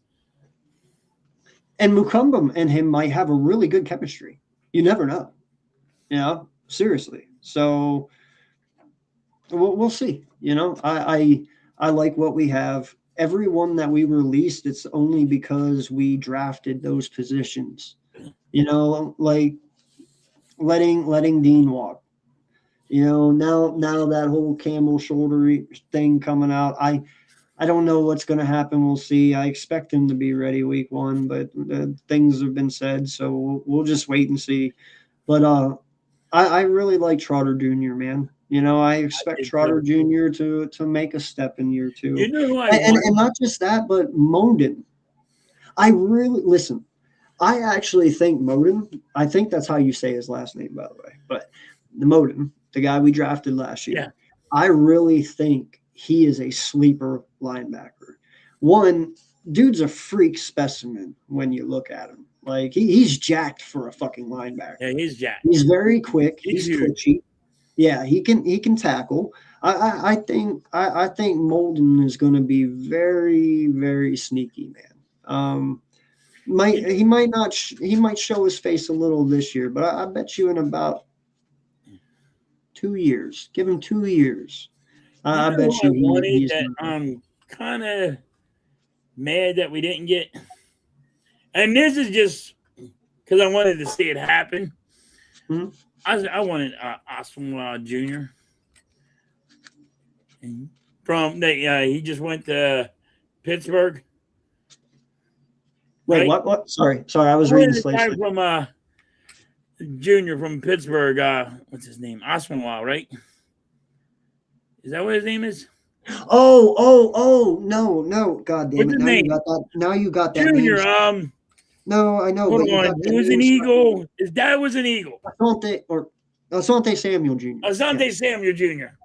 I wanted him just because you have Axeman Jr. over here, and then you had him, and they played together, and now they grew up to be, hey, my dad was an Eagle, your dad's an Eagle, and they played together, and we're playing together. But that was just because of me. I begged. That's in my head. That was just in my head. That would be so awesome to see. I think it was week 5 of the season last year. I was begging for them to go out and get Asante Samuel Jr. Honestly, I understood he had his back injury or neck injury, whichever one it was, and he had to have some things done. But I'll tell you this, man, I really had a good feeling about him. And anyways, he wasn't gonna. Could he be any worse than Adoree Jackson at the time? I don't know. So I was like, I would love to take a shot on him. And man, when Pittsburgh picked him up, that kid thrived. Dude. Holy shit. And I'll tell you this right now. And they're like, dude, I'm like, I wanted him so bad. Yeah, fuck you, Chad. Asshole. I don't know where I'm happy for you guys. I know where I got Osmo at, but I'm like, Osmo, where the fuck that would come from? Now, I will say this, and this is just being real here, too. I haven't heard anyone say this, so I'm going to say it because I want to be that guy, even though it's probably not going to happen. I would love to see Howie and Chad. Don't hate me for this. I would love to see Howie go, and I think he's available, pick up Jalen Ramsey and do exactly what Pittsburgh did with Ramsey last year. Move him to fucking safety, and that way, bearing an injury, you can use Ramsey as a substitute corner. But I will say this, Jalen Ramsey balled for Pittsburgh last year at safety. He did fabulous. And I would love Jalen Ramsey to play safety on this team, bro. He was fucking hitting people last year. I would take that in a heartbeat. He was killing motherfuckers in that backfield, dude. That would make our defense a lot better. Like, that would make our defense a lot better. Yeah, no, I'm telling you. He can hit.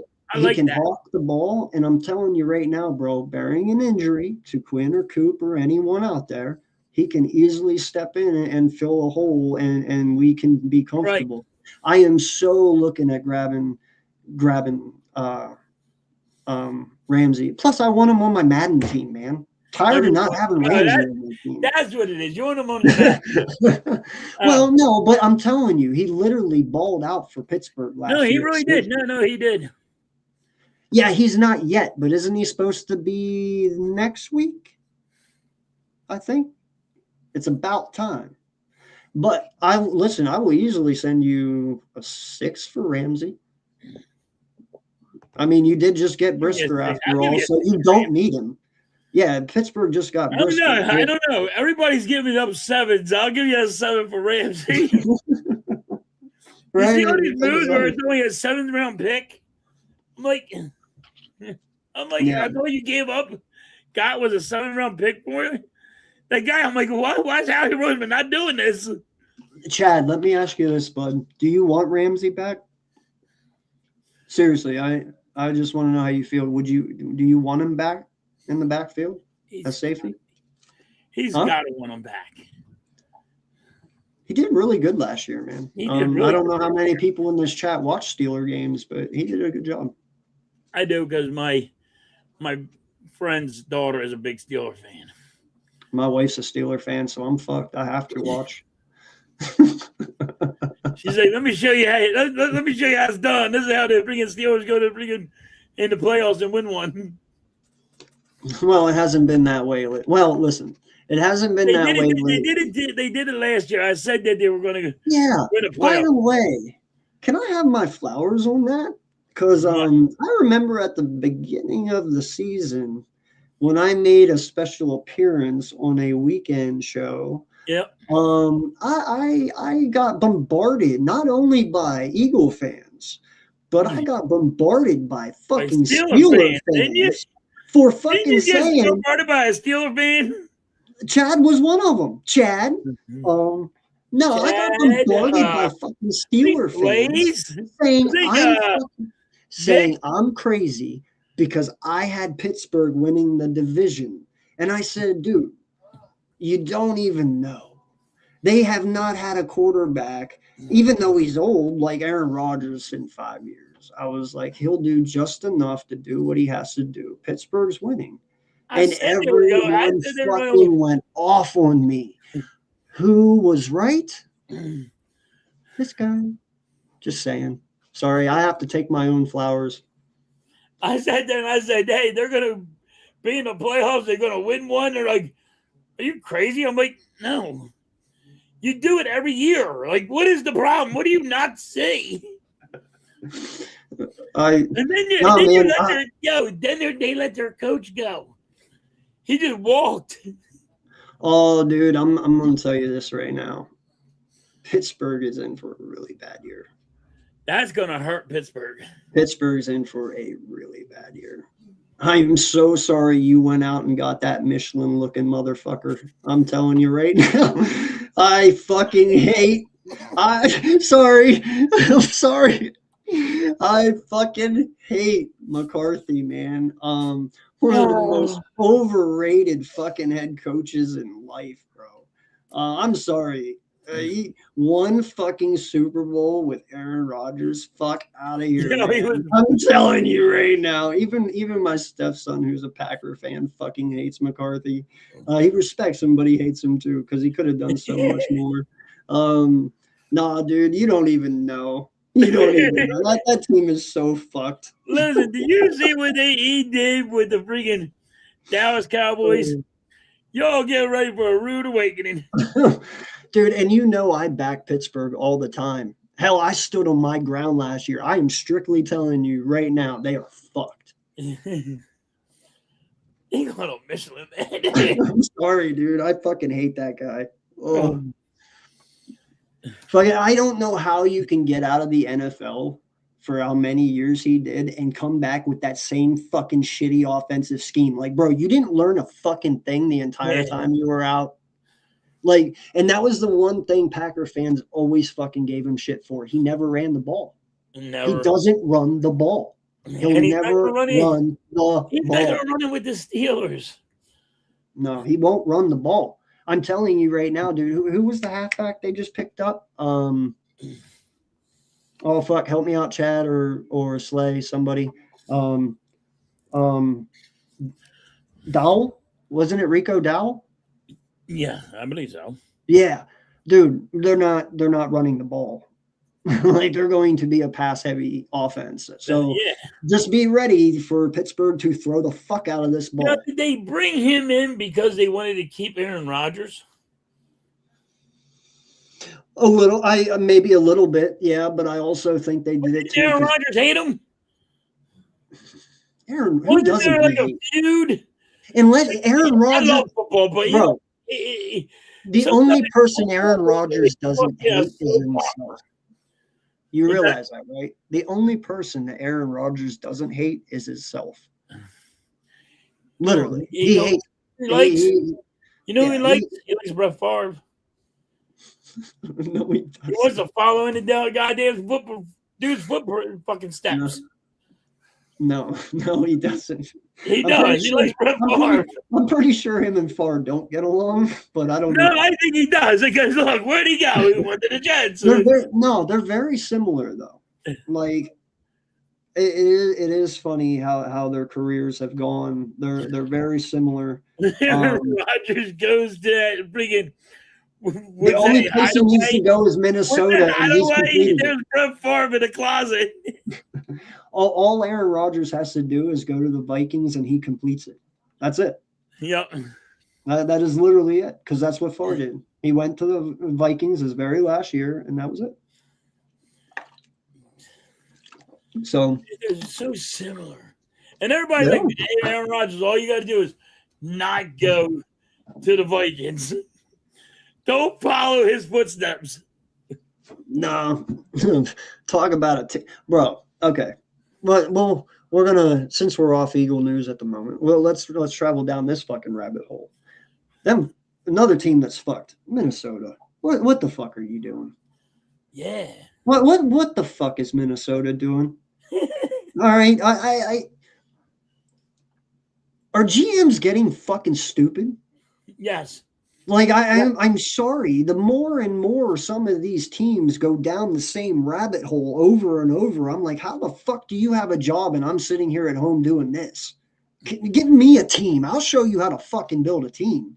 Now I might not be able to listen. I might not be able to manage the money. I might have to, hire someone to do the money management. But I'll tell you who I want, and you can tell me if I can afford it. But motherfucker, I'll get you somebody good. I'm gonna I don't get know you what these- some of these people are That's doing. all I need you to do. You tell me, you be the money guy saying I can make this, I can do this, I can do this. Right? And I'll get these guys that I want. Exactly. I will tell you who's good and who's bad, and I'll tell you who to get, and you tell me if I can afford them. But, dude, I can't believe how bad Minnesota has fallen. Like, dude, get a fucking quarterback already.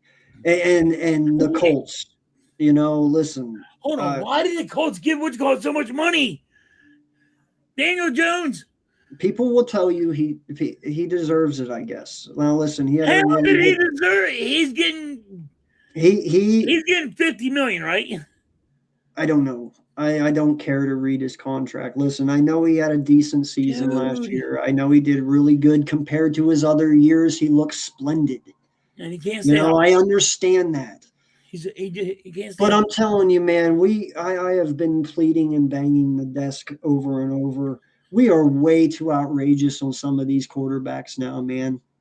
When you got some of these quarterbacks making the amount of money that they make for mid-level fucking play, this is outrageous, dude. Like I'm these GMs, listen, I understand it's their money and they can spend it how they want, but bro, fucking be smart with your money. Never in a million years should have Deshaun Watson got $300 million, but he fucking did. And it was probably it was the worst contract in NFL history. You know what I mean? And they're paying on that for fucking years. Yep. Like these guys need to stop. There is only a handful of people in the NFL at quarterback who deserve to be paid. Other than that, stop killing your fucking franchises by paying them absurd amount of money for fucking 7 wins. That's stupid as shit, and I don't understand it. If you are a $30 million quarterback, you're getting $30 fucking million. I'm not giving you 75 because Joe Smo just got 70. Go fuck yourself. What have you done that he's done? No, it don't work that way. You know what I'm saying? Oh, so they I need know what you're to. saying. They need to. It's like, oh my God, this dude just didn't he rupture his Achilles? Who? Daniel Jones. 1 year, I Achilles, think. right? 1 year. Or wait, yeah, this year? Last year, it was just Achilles. Yeah. He's yeah. never had the year before that, it was his ACL. The year before that, what was it? It was something else. I think it was his shoulder. Like the dude don't stay healthy. Dude, he just hurt his neck. He just hurt his neck like his second or third year in the league. Like when we hit him, actually. Right. When we fucking hit him on the goal line and he got up all wibbly wobbly and shit. Yeah. Fucking his neck was fucked. Yeah, like the dude has a lot of fucking injuries to him. So I do agree with you. Now, does he deserve his money from previous play? Yeah, but not 75. Was it 75 million he got? Like the contract alone? No, I thought it was 100. I don't know. But still, it wasn't it's worth up to that. 100 million. It wasn't worth that. On things. Deshaun Watson, they're going to get rid of him, Sly. Nobody's going to take his contract.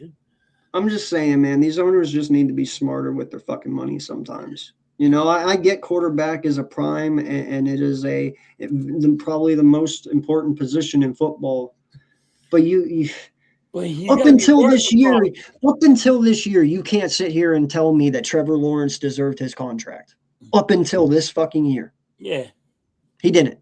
No, just this year. Now this year he showed up. And this year he proved exactly what everyone thought he could do. Right. But up until this fucking point, Right. He did not deserve that contract. Yeah, he didn't deserve the contract and do this. And I wouldn't even say after one season of just being successful does he deserve it, but at least you played up to it. Right. But this year, not any other year. No. How do Browns always have a good lineman and never a QB for more than 5 years? Dog, I've been trying to say that forever. Listen, anyone who plays Madden knows that the Browns Hall of Fame legendary offensive line throughout the years is amazing. Okay? They have legends all over that line. What the fuck are you doing quarterback wise? You know, the Browns should be sued for malpractice. I'm serious, bro. The Browns should be sued for malpractice. This shit isn't even funny anymore, man. Are they trying to move again? It's crazy. I don't. Are the Browns trying to move again? No one's gonna take them on. No, like how they trade trade them to Baltimore and all, like move their team. Now the Bears are moving. They're going to Indiana. They're going to be the Indiana Bears. Indiana Bears? Well, I mean, they're probably going to keep Chicago, but you better have Chicago. Listen. Here's the thing. I don't like when the NFL does this shit. Okay, you have the New York Jets, but they play in New Jersey. Right. You have the New York Giants, but they play in New Jersey. You Yes. have the Washington Commanders. They don't even. Well, they're about to be playing in Washington. Yeah, they're about to. They're in Baltimore right now. Right now. Or well, kind of outskirts or whatever. They're on the outskirts of Baltimore, but yeah. They're but now they'll be in Washington. But Dallas isn't even in Dallas. Huh? That's false. You made a name off of fucking city you don't even belong to. Dallas Cowboys? The Dallas Cowboys, they're not even in Dallas. No, they're like in San Antonio or something like that. You literally made your name off a city you don't belong to. That's fucking crazy. So all I'm saying is that if they're going to be in Indiana, they got to be called the Indiana Bears. I get it. They've been called Chicago for so long, but I'm sorry, you can't. I'm not going to go see the Chicago Bears in Indiana. Just saying. I mean, you got to keep it in Chicago. Huh? You got to have the Chicago Bears. You can't. I You know. can go get another team. I know it's iconic. You can't change it. You can't. But it's fucking weird. Huh? I said you're right. You can't change it. It's iconic. It's the Chicago Bears, but it's fucking weird. It's like, to me, it's like the Raiders. You know, they were Oakland Raiders, LA Raiders, Oakland Raiders. You know what I mean? Yeah. Like that fucking now it's the Vegas Raiders. Like, what the fuck are you guys doing? Well, they didn't really have an option. I will say that. Yeah, nobody wanted to build them a stadium. Yeah, no, the Raiders didn't have an option. Yeah, they either had to go to LA or they weren't going to be a team. Like it was just, or Las Vegas. I mean, they had to go to Las Vegas or they weren't going to be a team. It was LA, then it was Oakland, and then it was Vegas.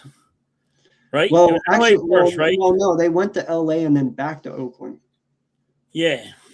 And then they went to Vegas. Yeah. But no, man. I just want to, start getting to the end of the stream here. But I will say this. I don't think we have to panic as much as what some people believe we have to, Jinx, what's good, my boy? How you doing, sir? Appreciate you. I am like you. I'm skeptical of our OC, especially from, last year and everything that happened. Everyone and anyone who is skeptical has a right to be, like you said, you can fool me once, shame on you. Fool me twice, shame on me. I'm not going to fall for it a third time. I think Mannion, from what I hear, is a bright individual, but I will wait and see. Because here's the thing. I was sold that Nick Sirianni was a fucking offensive guru, and the motherfucker is not an offensive guru at all. Like, at all. Not an offensive guru. Not at all. Like, so all I'm saying is I'm not just going to just sit here and hang my boots up and say, yep, that's what it is. No, prove it. Prove it. You know? So I am skeptical there with you. And I understand. And listen, anyone out there who wants to be negative towards that comment I just made, well, guess what? Get the fuck over it, because there's nothing wrong with being real. If you can sit here and if you want to sit here and say that Mannion's going to be great for this offense, you're fucking lying, because you don't know. And you don't even know who he was, so stop it. And I'm serious about that. You're fucking lying. You don't know. You can sit here and you can blow smoke up people's asses and you can tell them, oh, this is going to be the greatest OC we've had in 5 years. You don't know. Yeah. You don't know. So I will never do that. I won't. You know, I am a show me first person. I always have been and I always will be. I backed Jalen Hurts, but I also had to have Jalen show me he could do it. And he showed me he can do it. You know, it goes for every player on this team, man. It is about winning. Yep. You know, and if they prove to me that they are a quality person and they can win, you're more than welcome on this team. You know, but I want you here because you want to be here, not because we make you stay. You know, so as much as I can sit here and tell you that I have full belief in this season coming up, and I do, and I think it will be a good season, especially if, you know, AJ's still here, which I feel he will be. But like I said, we'll see. Howie's done some crazy shit before, so, you know, we'll see. You know, price, trust me, like I said earlier, money talks, bullshit walks. Yep. So Howie will know if it's good or not, and I don't think he's being shopped, so I ain't worried about it. But with all the talent that we have, with the people we're drafting, the people we brought in, and the people we're trying to develop in their second years going into this season, I think we are more than fine, man, to sit here and say that we are still on top. But come week 4, if I see something different, we'll talk again. You know, because, yeah, we'll see. I think we'll still be on top. Do I trust Mannion? No. You're not going to fool. Yeah, I'm not going to sit here. You keep on trying to fool me. He's not Andy Reid. Just because he come from Green Bay does not mean here comes Andy Reid. I'm not letting them blow that smoke up my ass. That ain't happening. You're going to have to show me. And do I think that right now, do I think the Eagles will have a good year? Right now, I do. But week 4, if we ain't won a game, I got problems. You know well, listen, man, and here's the thing, too, that's very important about this conversation we're having right now. It's how you win. And that is exactly the one thing that I kept telling people last year. It's not that I'm not worried because of, you know, winning. I'm worried because of how we win. And it's it was very rough on how we won that. We had to be saved by our special teams twice. Yep. We've had to be saved by our defense multiple times. We had to get saved by block punts. Fucking and that's what I'm saying. Blocks. Like we had miracles that had to be saved. Exactly. And that's what I'm saying. That is not cause for success. That is not a pathway to winning. That is hey, you're just getting lucky, and luck ran out. And that's all I'm saying, man. You know, it's how you win. If they come in next year and they start out 4-0, but they're only winning by 1 point, and it's only like, you know, 12-14, and we're losing like last year. If things start going the first 4 weeks like last year ended and was, yeah, I'm gonna know exactly where I need to be. You know, it just. That's what my question was going to be for you. Yeah. if the shit came out like last year, exactly like last year, where you won, but you won because of a blocked field goal and you won from a blocked punt, but you barely won, and you can't get over 14 points, and you can't in the second half of a football game, you can't get a goddamn touchdown at all. Maybe get a field goal, and you win games like that. Are you going to start questioning this team? Yeah. And that's all I'm saying, man. It's just how you win. If you win ugly, I'm going to question it every time. Now you can win, but and I'm not even saying a dominant win, dude. You know what I mean? Like a 21-14 win is a win, but you can show your dominance by moving the football and also stopping them and them stopping you. 21-14 is a very competitive game, but it is how competitive you are within those 4 quarters that tells me everything that I need to know. It's how you move the ball down the field. Yes. And if you don't move the ball down the field, then that's going to be an issue. And that's what I tried to tell people last year. I was like, no matter what you say about Dallas, there was a point last year where Dallas's offense was way better than our offense. Yes. When it comes to yardage and moving the football with confidence. You could see that Dallas was confident in what they did moving the ball down the field, where you could tell our players were like, fuck this shit. Yep. You know, like, and that's what I'm saying. And that's how I knew it was over. When I could look over there the last 6 weeks of the season and see the Saints with our ex-OC and Stowe being one of the top offenses in the NFL last year, being, you know, the last 7 weeks, they really got their shit together and the Saints looked pretty damn decent. Now, they weren't winning much, but they looked good. And Stowe's going into this season being his starter. But that is my point, is there was offenses who clearly were not as good when it comes to personnel that were working more effective than ours. And that's the shit you got to look at, man. Yep. It's not about the names on the back of the jerseys, dude. You can have Green Bay's offense was more effective than our offense last year. And they had what?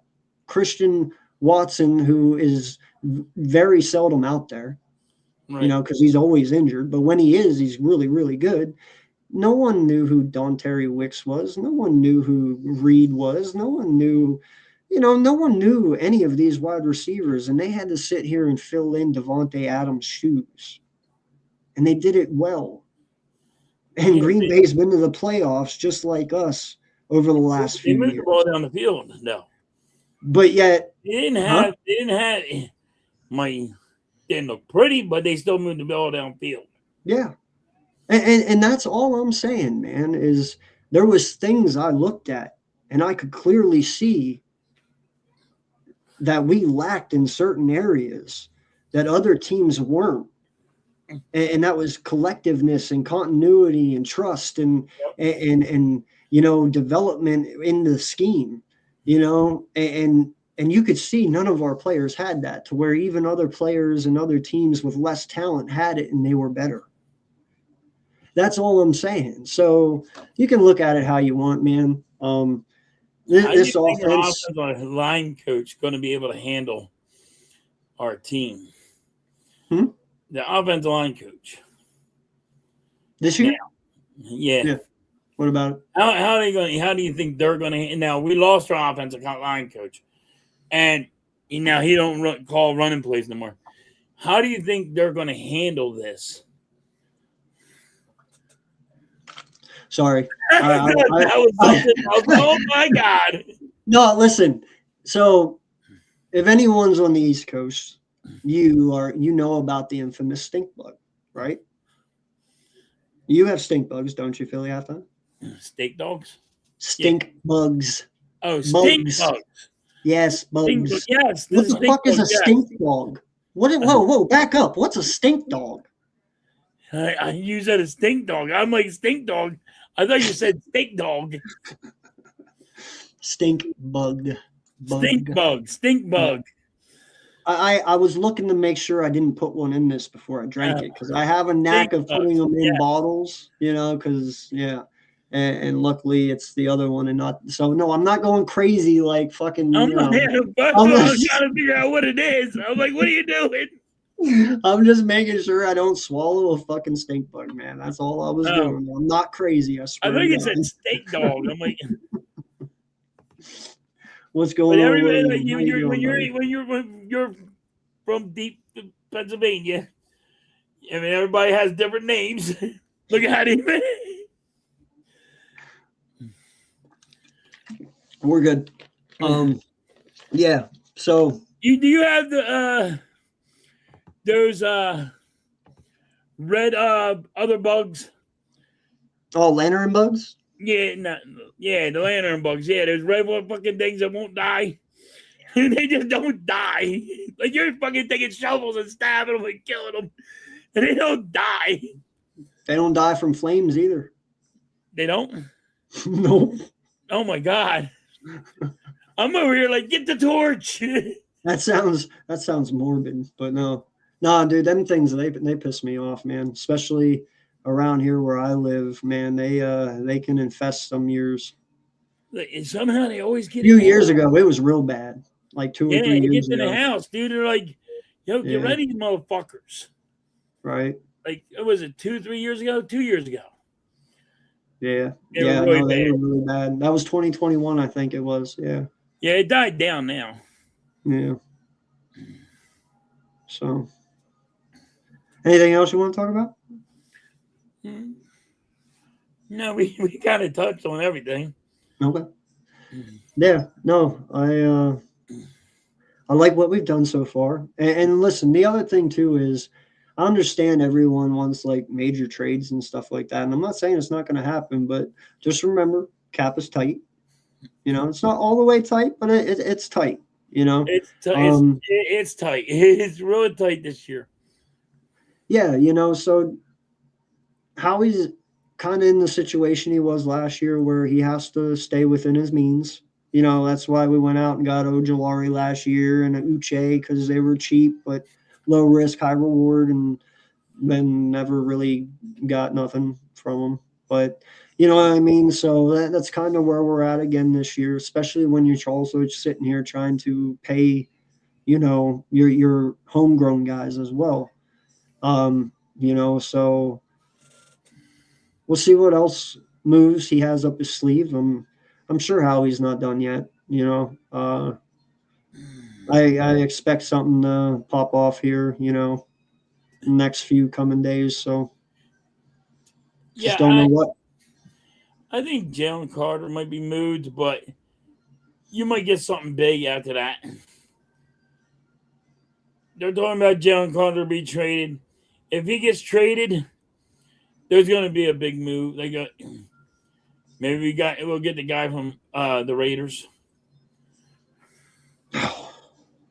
If you trade Jalen Carter, the guy that fucking has an injury.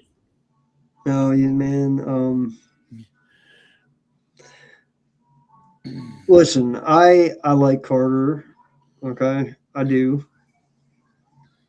I think he's got some things to work on. Character is probably one of them. But listen, man, he's 26. I've done some dumb shit at 26. We all have, it's just part of growing up. And it sucked, but I hope he learned his lesson, Some people just take more time than others, So, but you can't move on from him. Now, he's got a long way to go before he's any Reggie White. He's got a long way to go before he is any Aaron Donald. Yeah. Long way. Okay. The potential is fully there. Yes, you can 100%. See the potential. You can see the potential, but the potential is 100%. Yeah. But listen, Reggie White had 32 sacks his first 2 years. 32. Jalen has 7. Jalen Carter has 7 sacks in 2 years. You know,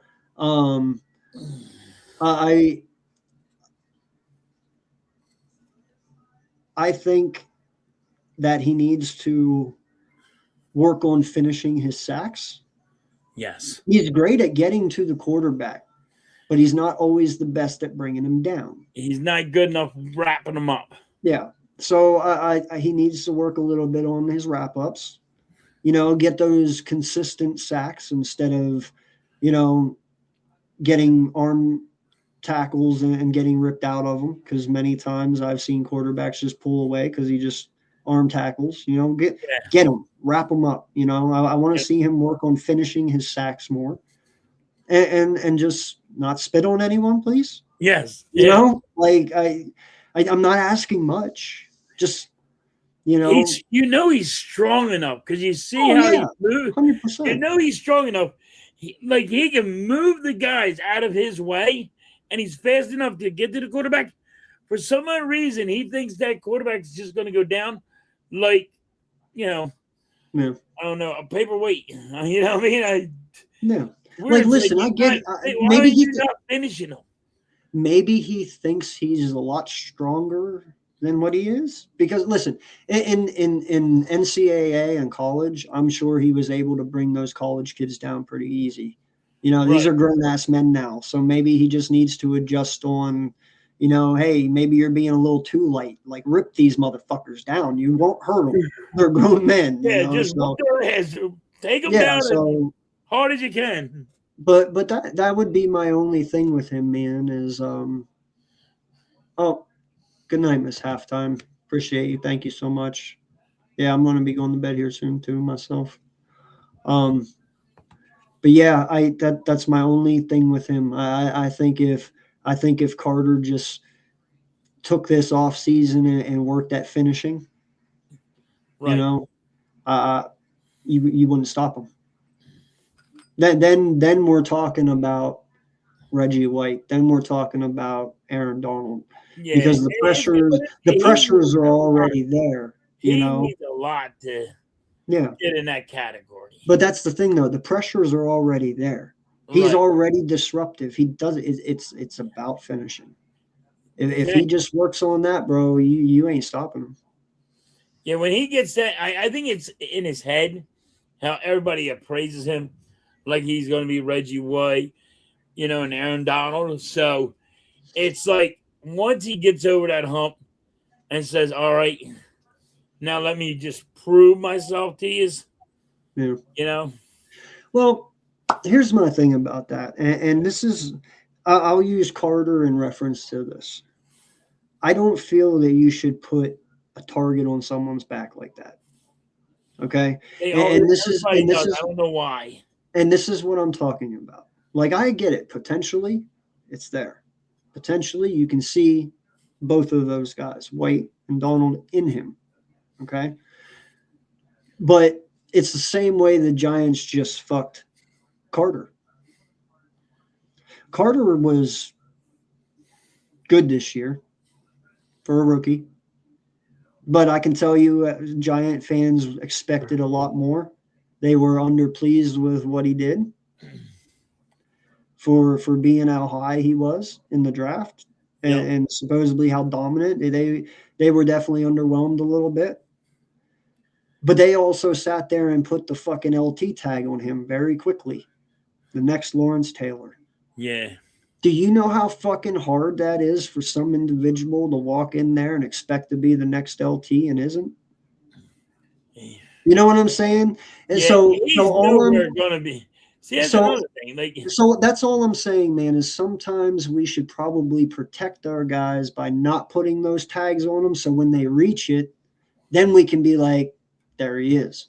You know, I get saying, past, you know, Lawrence Taylor and, you know, he just dominated. I mean, we did it with Derek Barnett. Yep. Derek Barnett was supposed to be the next Reggie White, right? Because he broke Reggie White's sack record in college. Yeah. And look, he did nothing. That's all I'm saying, man, is, and this goes for everyone in the league. Stop putting tags on your players that they have not lived up to. That's one of my pet peeves I hate that shit. When Give him a someone chance says, to live up to it at least. this is the next, Reggie White, and this is going to be the next friggin',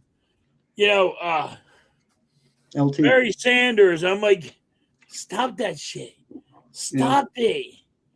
Let the dude light up, and then when he does it, show up. Let him show up. Yeah.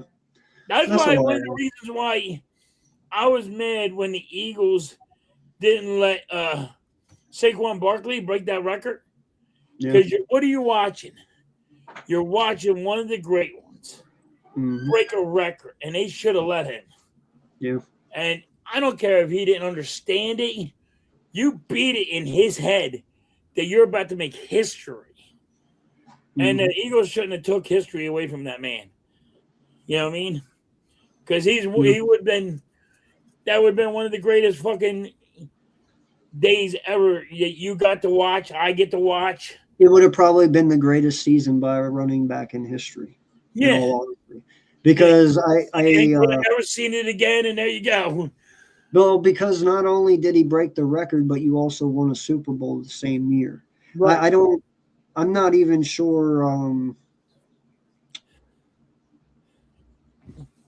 Oh shit, who was it? Well, Chris Johnson had 2K yards and he never won one. No, he never won one. So that's all I'm saying, man, is that it would have not only been a perfect season, but dude, you just not only solidified him into the Hall of Fame, but he's a first ballot Hall of Famer. Yes. You just literally set him up for life. I mean, that's what you didn't let him get it, so therefore now there's a little asterisk next to his name, even though, you know what I mean? I get what you mean. But like that's what you took away from the man. And if he wouldn't understand it, you were supposed to be the coach to say, listen, if you don't do this and break the record, if you break the record, it's going to be, you're a Hall of Famer. You get a gold jacket. Well, he is anyway now, but still, yeah.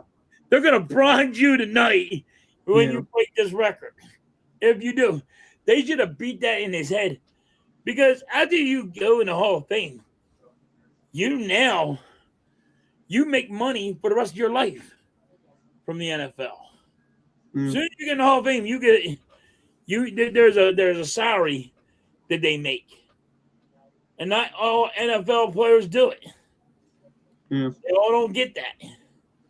I mean, it's something like, but I like watching history be made. You know what I mean? No, me too, man. It's not every year you get to see someone hit 2,000 yards. No. It's not. And it's hard to do, man. It's very hard to do. Yep. So, no, I feel they robbed him of that as well. I would have loved to, as an Eagle player, seen him break it. I'm pretty sure if you ask him now, he'd tell you he wishes he did. I bet you he does. But, to me, I think he was, how you get. He's happy either way. He's happy either way, but I bet you he wishes he still did it. You're young and dumb, and you're like, man, I should have done it this way. I was not thinking.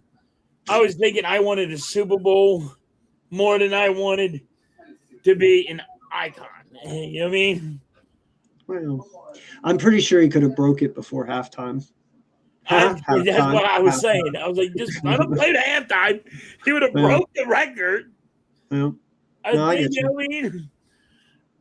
I was mad about it. No, it's I will say this though. I do expect this to be Saquon's last year for us. In all honesty, I do.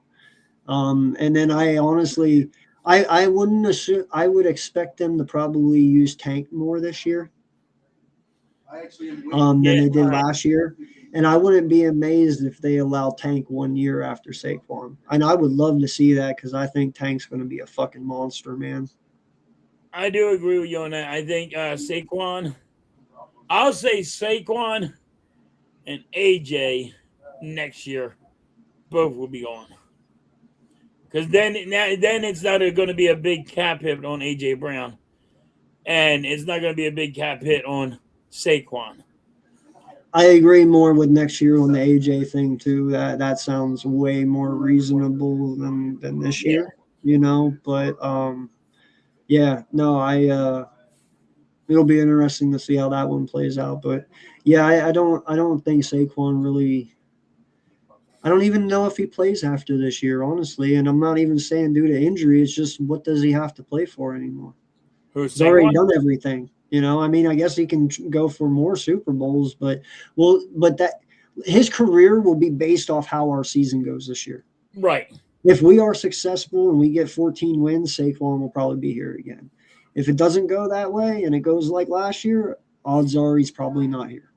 I mean, if we have a great year and even Yeah, we get the Super Bowl, I think next year AJ's totally going. I do think Saquon will be like, you know what? Give me one more time. One more I'm time, okay with that. guys. Wait a minute, you just said a great idea. I'm okay with that because listen, I don't know about Super Bowl. Okay, I'm not going way Or crazy, but just go no, high in the no. playoffs. Let's do a hypothetical here.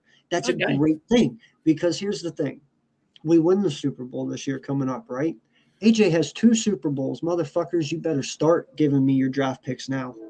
Yes. Not only do you have a 28-year-old now you have a 28-year-old with 2 fucking Super Bowls. See, you thought you had us and you were like, oh, I'm not giving you a first. I won't do it. Right. Well, guess what? Now, motherfuckers, he has 2 fucking Super Bowls and you're giving me 3 firsts. Yes. Yes. Yes. You know what I'm saying? They're gonna, and you know I what they're love gonna it. We'll do? just leave it there. We'll leave it there because I love that theory. We'll I go with like it, that. I like that one. right? I'm all for that. You I know? think it's doable. He's gonna get another 1,000 yard year. Sure. You know, If all goes well. he'll get another 1,000, and what you call's gonna get another 1,000, Smitty. huh? Smitty. Smitty, yeah, Smitty will get another 1,000, just like you normal. I'm very interested to see how Coop does this year. Cooper, the wide receiver. Yeah, I like You know, Coop too. I don't think too many people are fond of him. You know, I will I say like him. this for I'm the like, limited dude, this time. dude's balling. I like this dude. This guy, he got some spunk. Yeah, for the limited time that he played last year, he seemed to show some really good hands. Way better hands than what Rager ever showed you. Um, you know, he did a really nice job for his limited reps. With Dotson leaving, I'm not going to sit here and say they won't draft a wide receiver, but I expect him to compete. And if he's as good as what they think he is, he might get a slot position or a slot chance, and maybe it happens. But listen, Antonio Brown, he was a later round pick, I believe. I think he was like a 5th or 6th. You know, um, him and Antonio are kind of built the same. They're Yeah, small, but they're stocky. You but the know, fuck, so they I'm ball I'm out. I'm not afraid to see what Cooper's got. That's all I'm I saying like him. because I think he might be good. I think he has a Good little spunk to him. as a 3. An Good as a 3. attitude. Yeah. BG, what's good, sir? How you doing? Good, BG. So yeah, I'm not at all surprised or amazed if he does kind of decent, you know. And as a wide I like receiver him. 3, I think he might be able to just do okay, you know. But we'll see. You got any special ones you think of? Any? I'm pretty sure Will Shipley's on his Shipley, last yeah, leg. dude. I I'm like pretty, I with like Shipley a lot. I yeah, mean, like, yeah. I think I think he needs to get the ball more. I need to see more of him, but I like that dude. I think he's getting fizzled out. You think he's going out? I think he's getting fizzled out Oh, because here's the thing. so you I think like he's Will just going to go to Shipley. special teams? I liked Will Shipley. You know, I did. But Tank made an impression last year. Yes, he did. A big one. You know, and if he continues to grow off of that, I wouldn't be amazed if they maybe draft a wide receiver late, or not a wide receiver, a halfback later in the draft, like maybe 6 or 7. They might add one, or maybe even after the draft they add a depth piece. I'm just saying I wouldn't be amazed because of Saquon and Tank and AJ's still here or no? What, next year? Is AJ Dillon still here or no? Did he? Yeah. I think he is, right? Yes, he has like one more year. One more year. So I'm just saying he might be getting fizzled out a little bit. I like him, but he hasn't, like you said, he hasn't really played much. Tank doing what Tank fucking did, stole it all, So when you ain't got Tank Bigsby, it's like, all right, you gotta ride with Tank because the way he always been playing, he's gonna move that ball down the field. You're not giving Shipley enough to show you what he can do. I'm sorry, Jinx, man, but no. No, I will not do that. I mean, I like Drake too, but no, No, I can't do that. no. Yeah, I can't do that, man. But what I will do is I'll send them like a 5th or 6th for Kyle Pitts. There you go, dude. I will get this Kyle Pitts shit right. Yeah. I'm telling you, bro. On this, Kyle Pitts. If anybody been here about the Eagles, say anything about Kyle Pitts, AK's been the first one to say this shit. He's been on this. Dude, I'm not even playing. No, dude, I say it every fucking year. One year I will have it right. I want Kyle Pitts on this team. Finally, he's here. Well, some year I will get it right. All I'm saying, man, is listen. Kyle Pitts, his last 6 games, had a fabulous year last year. I mean, he was balling, okay? He's been stuck on a real fucking shitty Atlanta team with 2 shitty fucking quarterbacks for a long time. You put that kid on this offense with A.J. Brown and Devontae Smith, with Saquon Barkley and Jalen fucking Hurts throwing him the ball. Dude, you have a 1,600-yard wide receiver as a tight end right fucking there. I'm not even playing, dude. Kyle Pitts would take this offense to the next level. The only reason the kid hasn't popped is there's nothing around him. Nothing. Yeah. I mean, they have Bijan, but he runs the football. I'm talking pass game. I'm talking players. Like, when dude, people are getting double coverage and he's open, I'm telling you. God, that would be dangerous. I'm telling you, bro, Kyle Pitts would fucking kill on this offense. I'm not even playing. And I would easily send them a 5th one. So I got a question for you. Get off the Eagles topic for a minute. There's a guy you've been praising about for years. Apparently, Tampa Bay wants to let him go. Who? Evans? He's already with the 49ers. He went to the 49ers? Yeah, that's a while back, yeah. He went day 2, I think, to the 49ers. Oh, my God. Yeah. They let him walk? Yeah. Okay. I'm behind. Like I said, I told you, I was going to be behind on a little bit. Okay.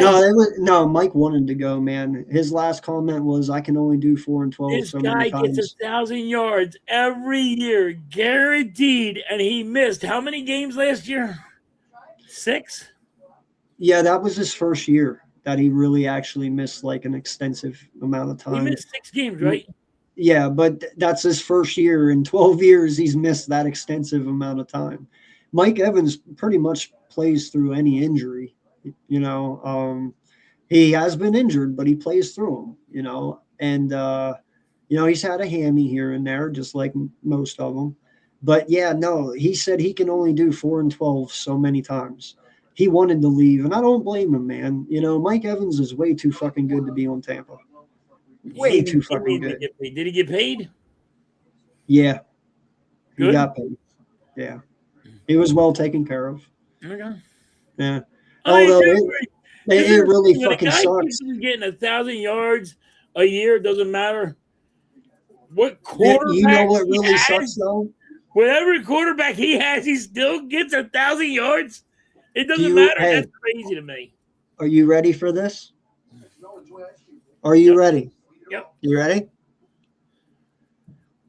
Brock Purdy's next year's MVP. No. Yep. Get out of here. That's I'm you not took even these too playing, far. dude. Do you know, bro? Do you know what Mike Evans is going to do for that man? Oh, I know what he's going to do for him. Unless barring injury, unless bearing a season-ending injury, Mike Evans is AJ Brown for him. You realize this, right? Brock Purdy was already slinging that rock and doing what he already was doing without him. Imagine what he's going to do with him. And he's 6'5". No one ever on that team since Purdy has been there has been that big, that fast, and can catch that well. Brock Purdy is going to be MVP next year. Bearing any injuries to that team, Mike Evans is going to turn him into a stud. Watch. I guarantee you. I can't say that. I can't. I just don't trust Brock Purdy that much. It's not about him. The motherfucker is 6'5". Just throw up the fucking ball, dog. It's Mike fucking Evans. I mean, he did it with how many? He did it with 5 quarterbacks, right? In Tampa Bay. Yeah. 5 different quarterbacks. He made Josh Johnson look good. Yeah, no, he made Mike Glennon look good. This is what you guys don't Clyde, I understand you say hell no, bro. You don't understand. He has made bottom tier level QBs after they left Tampa, never really played again, look fucking good. And he had 1,000-yard receiving every year with these guys. You don't even probably know who Josh Johnson is. Be a hot take, Do you know this who dude Josh gets Johnson MVP because of him. Do you know who Josh Johnson is? He was the quarterback of Tampa Bay. Yeah, but do you know? No. No. Do you know who Mike Glennon is? Yeah, we know him, but no. Yes. Do you know anyone other up until Baker? No. Because Mike Glennon made them. Wasn't hold on, who else was it? Or not Mike Glennon, Mike Evans, sorry. Call Mike Glennon. Who else was it? James Winston too, right? Dude, he made Jameis Winston look like a fucking megastar for a while. Jameis Winston. The only reason that Jameis didn't win game. Yeah, the only reason Jameis didn't win nothing is because he 43 interceptions with 43 touchdowns in 1 year. Or was it 50? 50 and 50, I think it was. So no, that's all I'm saying, man, is I know what you're saying, and I know I don't want to sit here and fucking say it either. I want to say what you're saying, hell no. I am a huge Evans advocate. I fucking love it. That's why I brought this up, because you are big on Mike Evans. Mike Evans tied Jerry Rice's record, people. You got to understand, 11 consecutive 1,000-yard seasons. He is or was it 12? It might be 12. Either way, 11 or 12. He broke or he tied that. Okay? Tied it. No, he didn't break it. He tied it. Mike Evans is the best wide receiver this generation. I promise. Like, no one is better than Mike Evans. Not Devontae Adams. None of these guys. No. Mike Evans is the best wide receiver of this generation. And he does not get that. He does not get that credit because Mike Evans doesn't talk. He doesn't bitch. He doesn't whine. He doesn't complain. He sits here and just does whatever the fuck you ask him to do. Do you know how hard it is to get 1,000 yards and be injured for 6 games without be out for 6 weeks? No, this year he missed it because of that 6 games. This is the first year he's never hit 1,000. No, I think I got it. No, he did not. You look it up. I think he got it. I'll look it up right now. I'm pretty sure it was like. I'm pretty sure he had 700 and some odd yards. I thought he got 1,000. No, I don't think so. Oh, we have to try this because I think he got it. I think he missed 6 games, but he got the 1,000.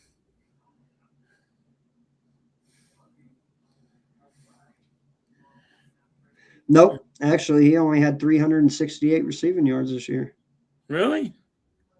Wait, that can't be right. Hold on. Wrong.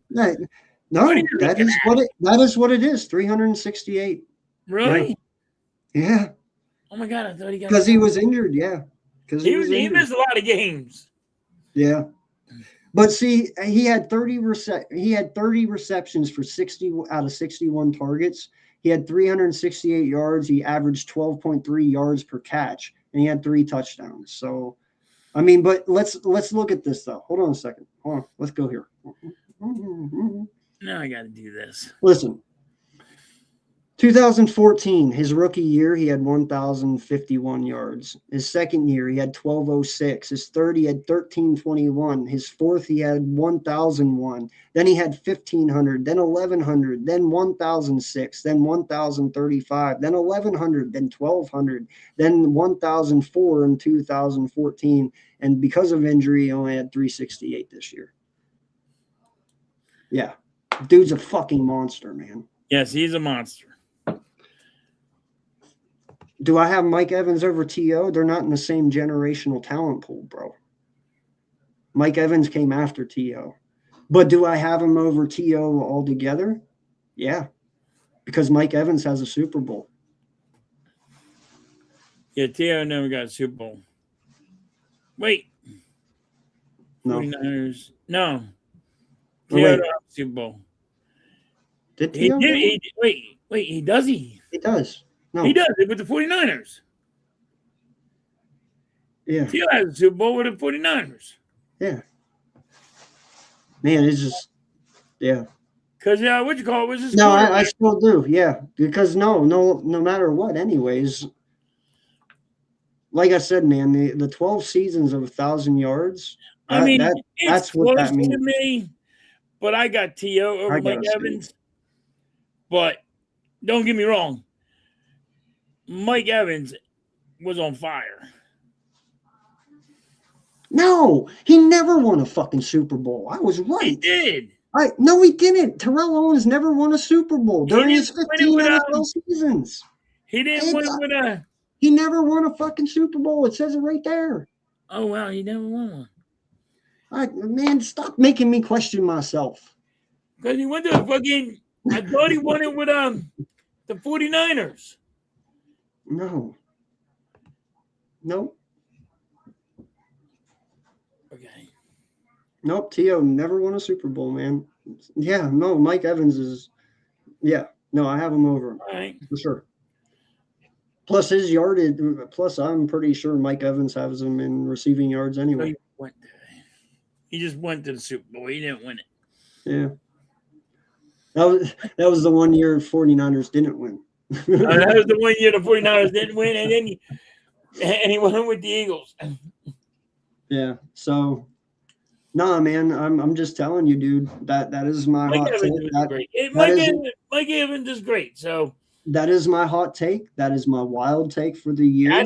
I am throwing that out there. We got right two now. wild takes around here. I had a wild take. Go for it. I said it.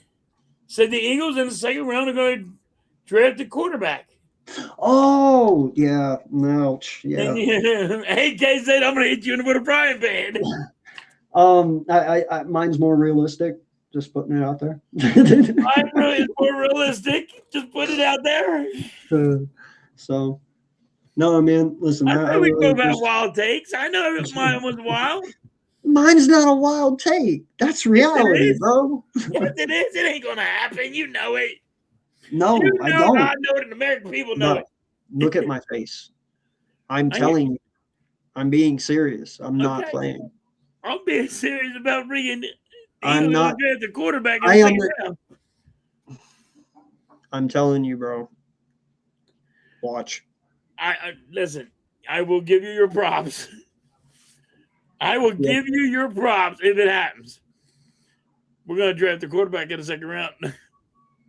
I will give you your flowers if you're right.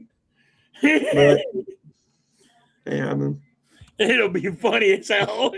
You'll be like, hey, what the fuck are the Eagles doing? Well, like, son of a bitch got it right. So, all right, man. I appreciate you so much for coming in and And having it's this been stream great. with me, man. It was fun. It's been Doesn't even feel like two and a it's half been hours.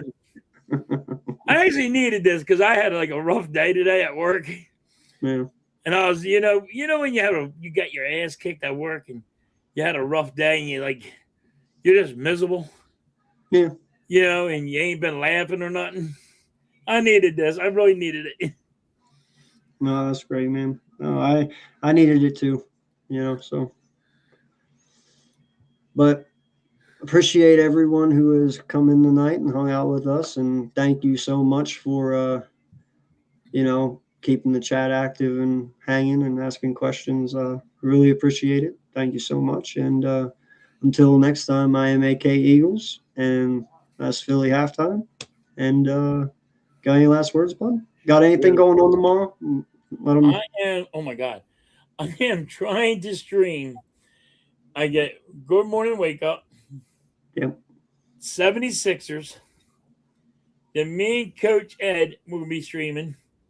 And I might be streaming the Flyers game, depending on what happens. It might be an all-day event. I don't know how it's going to work out.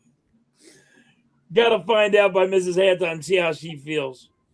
Because she's been struggling. So that might be a little bit too much on the plate because I got to take care of her too. Yeah. But we got some stuff going on. It's going to be fun. Me and Coach Ed, it's always amazing with me and him. It's been great with him. Yeah, no, you guys do great work, man. It's awesome watching you guys do your thing. Keep it up.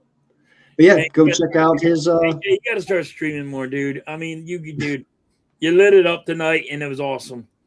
I know, and I get it. I get it. It's sometimes you can do it, and sometimes you can't. It's really not even about that anymore, man. I just.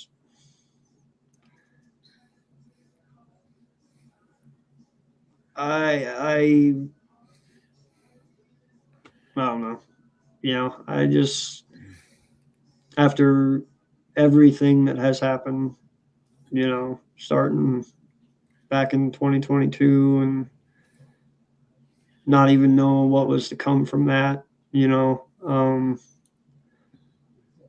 never thought it could get worse, but it does,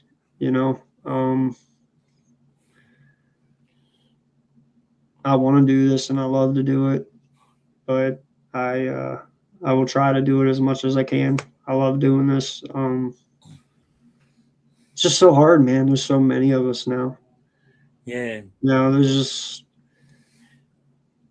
just so many. You make it fun. It's fucking comical. Well, I don't know, man. I fight the battle and I try to stay true and truthful and as real as I can be. Sometimes this fan base, you be real, they fucking like throw beer cans at you for it because you just say how you feel about something, even if you don't disagree or whatever. But that's the thing.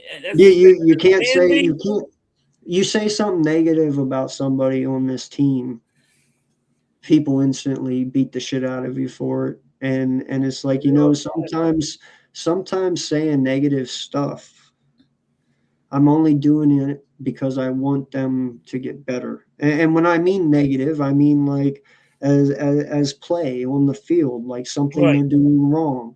To criticize someone is to help them get better. It's not to put them down and, make them feel shitty about themselves. Like if I'm doing a job and I'm doing their job wrong, I want somebody to tell me so I correct it and I look good, right? Like that's the whole point. And that's the way that I look at a football team. There's always room for improvement. There's always room for everything. Whenever I sit here and I criticize a player, it's not because I hate them. It's not because I don't want them on this team. It's not because, I hate my team. It's just because I want them to ultimately come out better than what they were. You know, and everyone in this fan base should want that. You know, we sit here and we talk about trading away Nolan Smith because he's a bust, or Jeremiah Trotter Jr. because he's a bust, or Campbell because he's injury prone. And it's like, man, you know what? We were the same fan base that also sat here and ripped BG's ass apart. And now he's a fucking legend in the city, and he's one of the all-time great edge rushers for Philadelphia. Yep. But 3 years into his career, we wanted to throw him to the fucking wolves and get him the hell out of here. Now you can't get enough of him. So, yep. I mean, shoot, when he retired and he came back, I'm like, we should not have brought him back. And fans are like, are you crazy? I'm like, no, he's old, and once you retire, you're mentally checking out, not. Yeah, and I mean, I would guess maybe this year that would be my one challenge to all Eagle content creators, man, is try and stay true and real, man. You know, don't. Yeah, you can't find. Listen, man. I understand this whole thing. I've done this long enough. It's all about clicks. It's all about catching people's attention. It's all about views, and I get that. But there is a point to where I have watched some content creators on multiple teams, not just ours, on multiple fucking teams. They sit there and they give false narratives to benefit their own fucking belief, and their narrative is so fucking wrong. And they sit there and they tell these people things, and nothing that they say comes true. And then they turn around and these people still watch them. I'm sorry, but if I go and I watch somebody and the whole year he's telling me, we got this, we're going to the Super Bowl, we're going to win it all, and he's doing it in week 14 and 17, and then I'm a first round knockout, bro, I'm probably not watching you because you don't know what the fuck you're talking about. See, I'm going to watch the guy who's right. It doesn't matter about who's right or wrong. It matters about how real you are. Right. I don't do this. I don't do this for subs. I don't do this for views. In fact, I don't care if I get out right now and we log out and I got 0 motherfucking views on my screen, dude. I don't care. I love talking football. Right. And guess what? I am that type of person as well. I will not be caught with my foot in my fucking mouth. You will very seldom catch me say something where you can turn around and throw it in my face. See, I'm very careful with what I do. See, I call them people cheerleader fans. Like, listen, you're only like the rah-rah fan. Rah-rah. It's the cheerleader fan. It's like, dude, how come you're not real with yourself? You're being fake, and you're not sitting there and putting this all in. Yeah. So that's all I'm saying, man, is I just challenge I just challenge more people to just be real. Listen, I get, if you're like me, you probably won't get, as many just because I am real. I'm not hating on anybody, but you want to hear somebody say, oh man, we're going 14-3. I have heard a giant content creator say they're going 11-6 every year and they've never touched it. And all I'm saying is that I will never be that guy. If I'm looking at our roster and I see what's in front of me and I don't like it because of certain things, I'm going to tell you as an Eagle fan to an Eagle fan, because 1, pay attention to it, and 2, that's an area we need to improve in. I'm not disrespecting our team. I'm not putting the team down, or I'm not putting a player down that's in that position. It's just, hey, we're weak in that area, and that's okay to say we're weak in that area.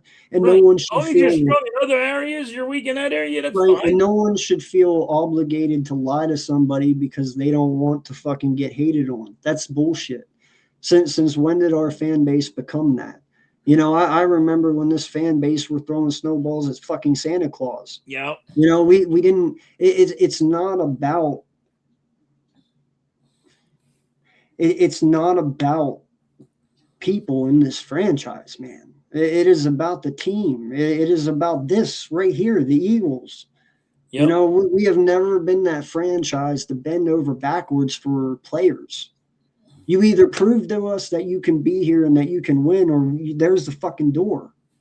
We've never been fans to bend backwards. And lately we have been that fan base. And it's only because, and I told you this, when you start winning, you become soft. Yep. You really fucking do. This fan base was built, and they were built like rocks because they lost a lot and they were able to take that punishment. But when we started winning, they started losing their Super toughness. Bowls and all. They start losing their toughness. Yep. Exactly. And that's where we're at right now. And people just need to get back to it's okay to hold people accountable. All of a sudden we're too scared as content creators to call a player out because our viewers are going to slam the chat with "you're an idiot." Yep. If you think I'm an idiot, then why the fuck are you watching me? I'm not an idiot. In fact, I was one of the very few content creators this year fucking right about our team. But no one listened to me. And that's okay. Yep. I'm fine with it. Like I said, but the one thing you can never say is but the one thing you can never say halftime is I never steered you wrong. When you called me on the phone to try and pick my brain because and listen, some of my content creators call and pick my brain, especially when I'm not doing this because, hey, how else is my word going to get out there? I have told this dude time and time again this season. He knows what I'm talking about. It's not bullshit. Yep. And that's the thing. I want to shout out Joey Shakes. Okay? Okay. Joey Shakes is honestly one of the very few content creators this year who stayed true to himself and said the truth. And I was watching. I watched a lot of fucking people this year. And I was pissed on a lot of fucking people on how they swung the narrative. And when it was complete and utter bullshit. And I will say, Joey never swung. You know, he stayed true, man. And that is the one thing I will give that kid. Well, actually, I can't even say kid. He's a man. He's my age, you know. Be grateful, though, because that means I think I'm still a kid, you know, but no. I got to give in his 40s. No, we're both right around 40. We're both 40. I'll say 40. I'm not yet. I don't think he is either, but we're right there. You're right there. You're about 30. By the way, my birthday is next weekend, just so you know, March 20th. Well, happy birthday. Thank you. I won't be 40 yet. Today is your birthday. My birthday yet. I will be 38. I'm almost there. But no, man. I just want our Eagle fans to feel like they can say what they want, you know, I wish and not be degraded for it because it's not wrong. You shouldn't feel like it's wrong. If you want to say what's on your mind and what's your thing, then hey, man, fucking say it, because who knows, you might not be wrong. But it's not wrong to criticize people because you want them to get better. And that's just the message I want to get out there, man, because I see a lot of that bullshit and it fucking makes me upset. I mean, like I said, I'm an old fuck. So, you know, I watched the Eagles fucking only win one fucking game, then they lose 13. So I seen when the Eagles went and drafted a Mike Mamula, and he was supposed to be the greatest fucking guy drafted, and he was the biggest piece of shit. And he was the biggest bust. Mm-hmm. I don't care how much you can lift when you're on the field, he was ass. So I seen it. I seen everything. And nobody wanted to, when Mike Mamula was freaking there playing, everybody was like, give him a chance, give him a chance. My brother's got Mike Mamula's jerseys, and they're like, you got to give him a chance. I'm like, this dude is ass. You overdrafted him. And I'm like, what are you watching? And they loved him. Because some of my brothers were pom-pom guys. And then they're like, you know what? Fuck yeah, but they burned his fucking jersey and they got mad. He's ass. I'm like, that's the problem. You got to be real with yourselves. I always say you got to keep real to yourself. And they just sometimes, some of these fans here and YouTubers, when somebody comes up with a comment and you don't like it, why do you knock them? Like, it's unreal how they act. You know what I mean? Like, your comments are trash. I don't like that one because it don't fit how I'm saying it. You know, if you don't agree with them, you're wrong. They're right. They know more. I'm like, some people know more about fucking sports than you do. It ain't just your way. Yeah, listen, man. I don't sit here and claim to know it all. I never have. I never will. But the one thing I will say is I have spent a lot of time doing this craft. I have spent a lot of time on weekends and during the day watching other teams. That's what makes me as an Eagle fan dangerous is I can talk all 32. It's not just one, it's not just two, it's not just three, it's not just four. I know I know a little bit about a lot of every team. And trust me, I have plenty of people that can back me on that one.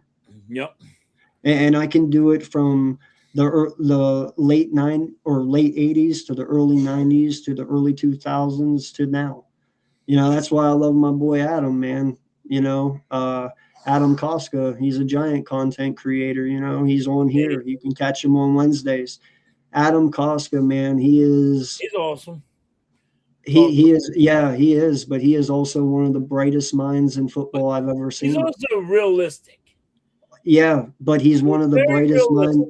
He's one of the brightest minds in football I've ever seen.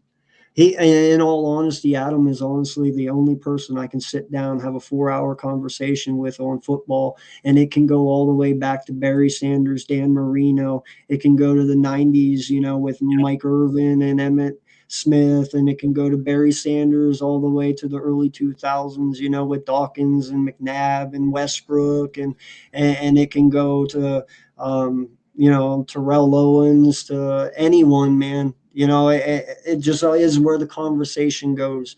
When you have individuals with mass knowledge of football, conversations get ridiculous, man. You know, and that's the one thing I've noticed with YouTubers and YouTube people.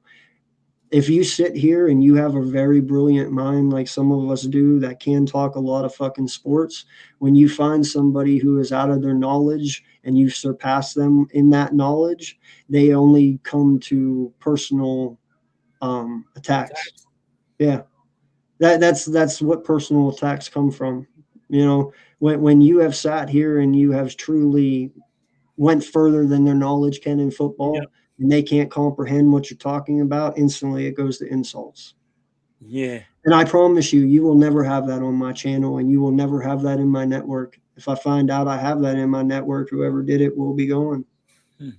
But that is the one thing I will say, man, is, you know, I just be respectful and let these people have voices. Stop trying to be stop trying to be woke and silence people. You know, who cares if you don't agree? It doesn't matter. You know, their opinion is their opinion, and everyone has a right to their opinion. Look what Miss Halftime put. Hold on, okay, what do you make of the Sixers right now? We keep getting, bro. First, Nick, by the way, bud, I know you don't know me that well, man. I am actually not a Sixers fan. I'm a Bulls fan. All my content creators know that. I've always been a Chicago Bulls fan. I was born in '88. I grew up watching Michael Jordan. I went to his basketball camps. I've always been a Bulls fan, man. And I don't watch basketball anymore, not even my own team. I keep up with them, but I don't watch anymore. So, no, it does suck because I know you guys had a lot of high expectations. 5 guys. Huh? We lost 5 guys. Well, dude, I know you guys. I know over the last 6 years, 7 years or so, you guys have had really high expectations for your team. Yeah. You know, and I never have high expectations because my team always sucks. So I'm happy even if they do better than what I expect. But because you guys had high expectations and you guys do have quality players, man, I'm very shocked on how bad you guys are actually doing. I don't know what it is. I don't know what your problems are, honestly. But as a Philly fan and as a person who loves Philly sports, even though I'm not a Sixer fan, I do want the Sixers to succeed if it isn't my Bulls. But I about said Cavaliers. Jesus Christ. I've never been a Cavaliers fan. I don't even know why I would have said that. But I think you guys will get it together someday. You know, I just don't know when. Not this year. You know, it all started with Ben Simmons, I hear. So Yeah. go back and blame him, maybe. I don't know. Yeah, oh my God. I don't know, He man. said bring back Ben Simmons. No, I didn't say bring him back. I said it all started with him. Oh, I thought you said So bring go him back. I was blame gonna say, him. oh my God. No, God, I wouldn't wish that upon you guys. That's horrible. I'm like, I thought he just said we wanted us to succeed. That ain't gonna help. Okay, we went off topic a little bit, but what was this? What did she mean by this again? Because we were on You basketball. were talking about with Adam and talking about old school football in the 90s and the 80s. And Oh, she was yeah, talking dude. about Howie Long Long's a for the beast. Raiders. She likes Howie Long. Back in the day, she liked Howie Long for the Raiders. Dude, She was a Raiders fan, and she liked Howie Long. Howie Long was awesome.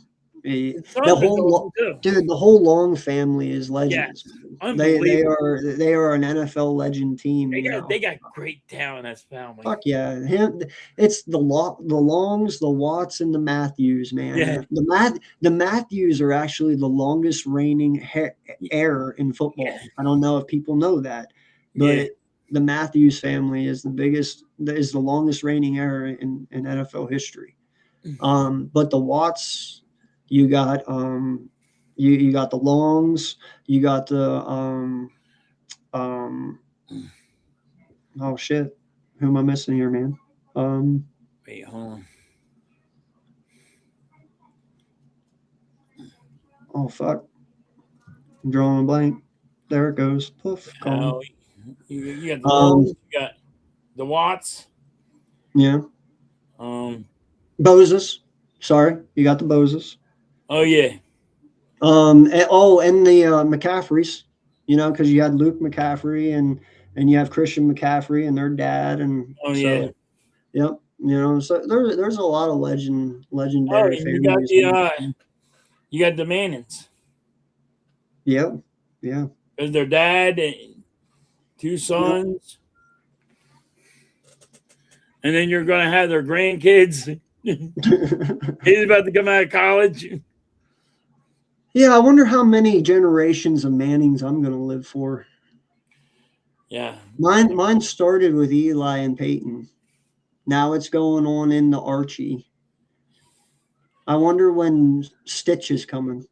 I'm going to be fucked. I'm getting old. Y'all make me old. Nah, man, I don't know who the next one after Archie is, but I'm sure I'll see him too. So, probably. But no, man, it's been fun. And you were supposed to, and she was supposed to be in bed. What the hell? You said you were going to sleep. This is what happens when my ass is going to sleep. Yeah, this is what happens when you sleep all day and then you're just always tired. She's just like, she wants to go, shut the fuck up so I can go to sleep. She just watches. For those of you,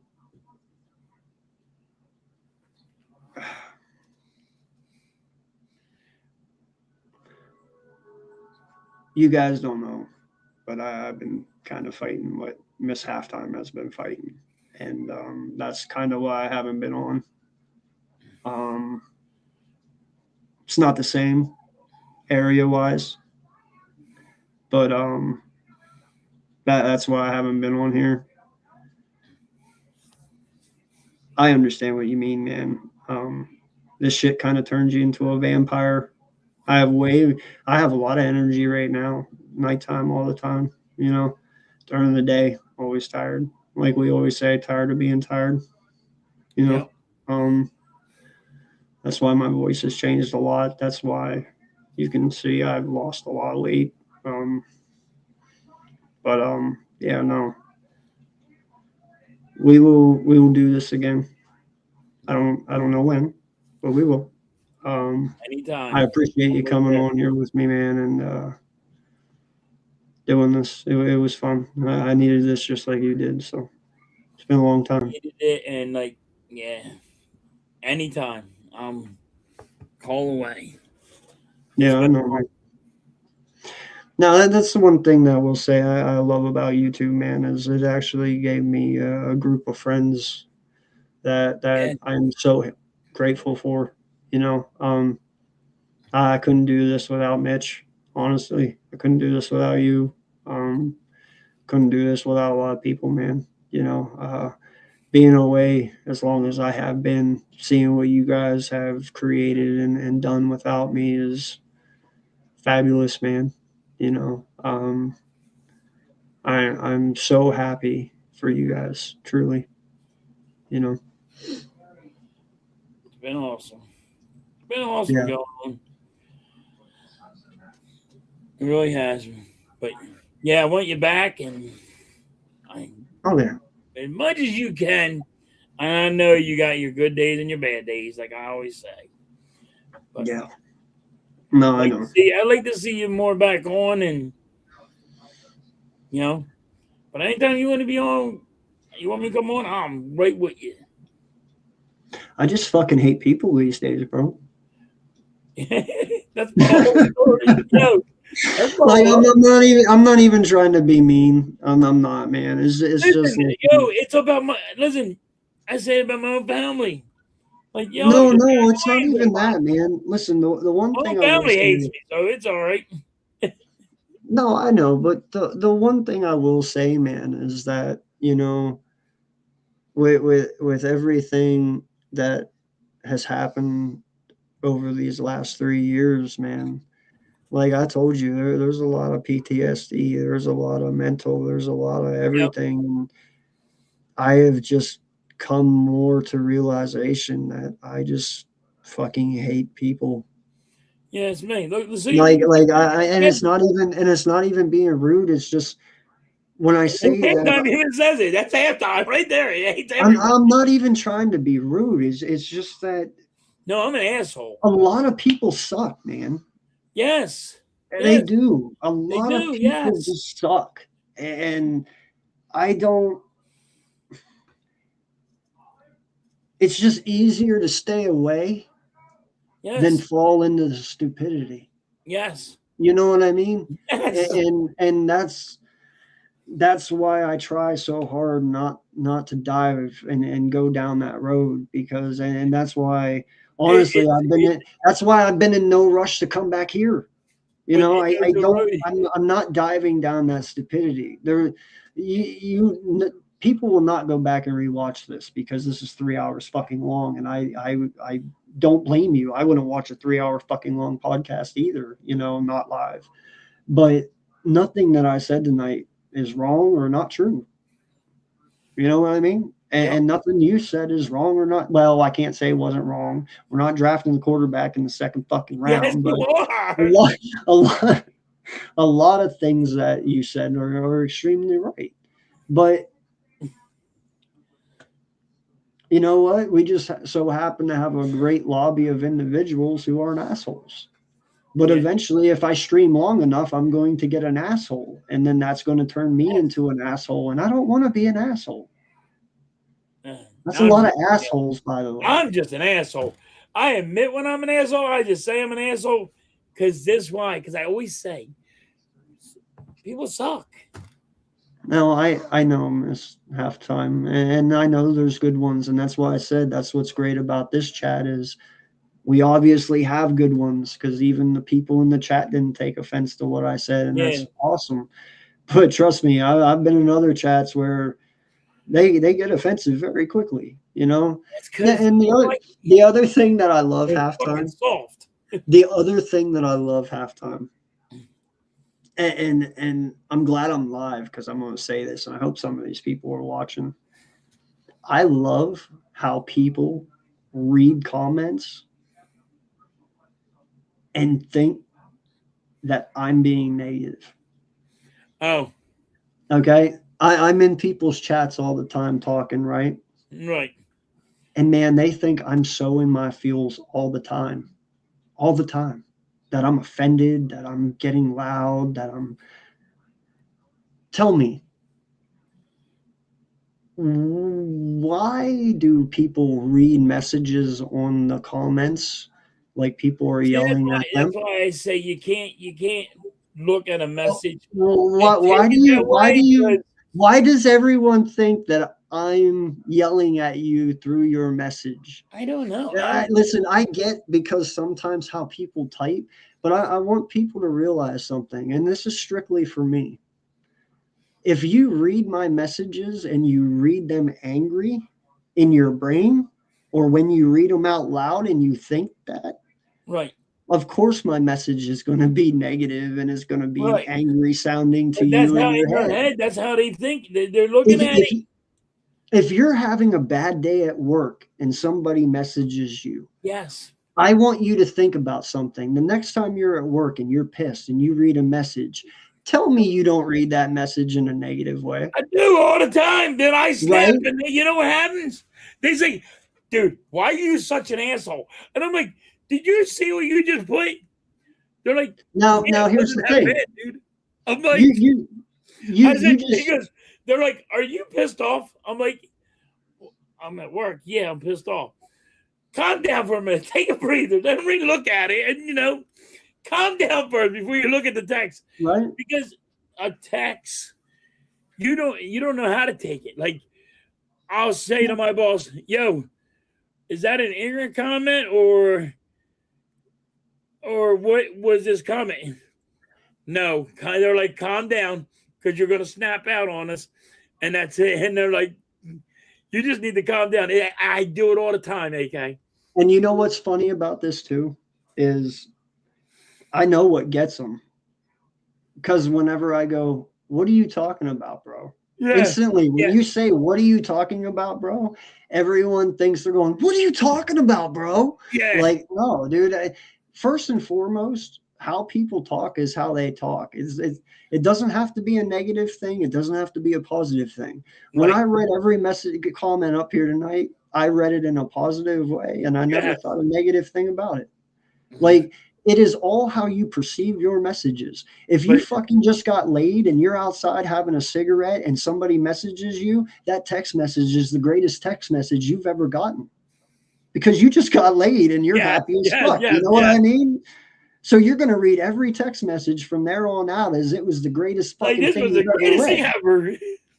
Right? Yep. Exactly. And Yep. that's And my then when point. you're in a bad mood and you read a text, it does not mean whatever it is.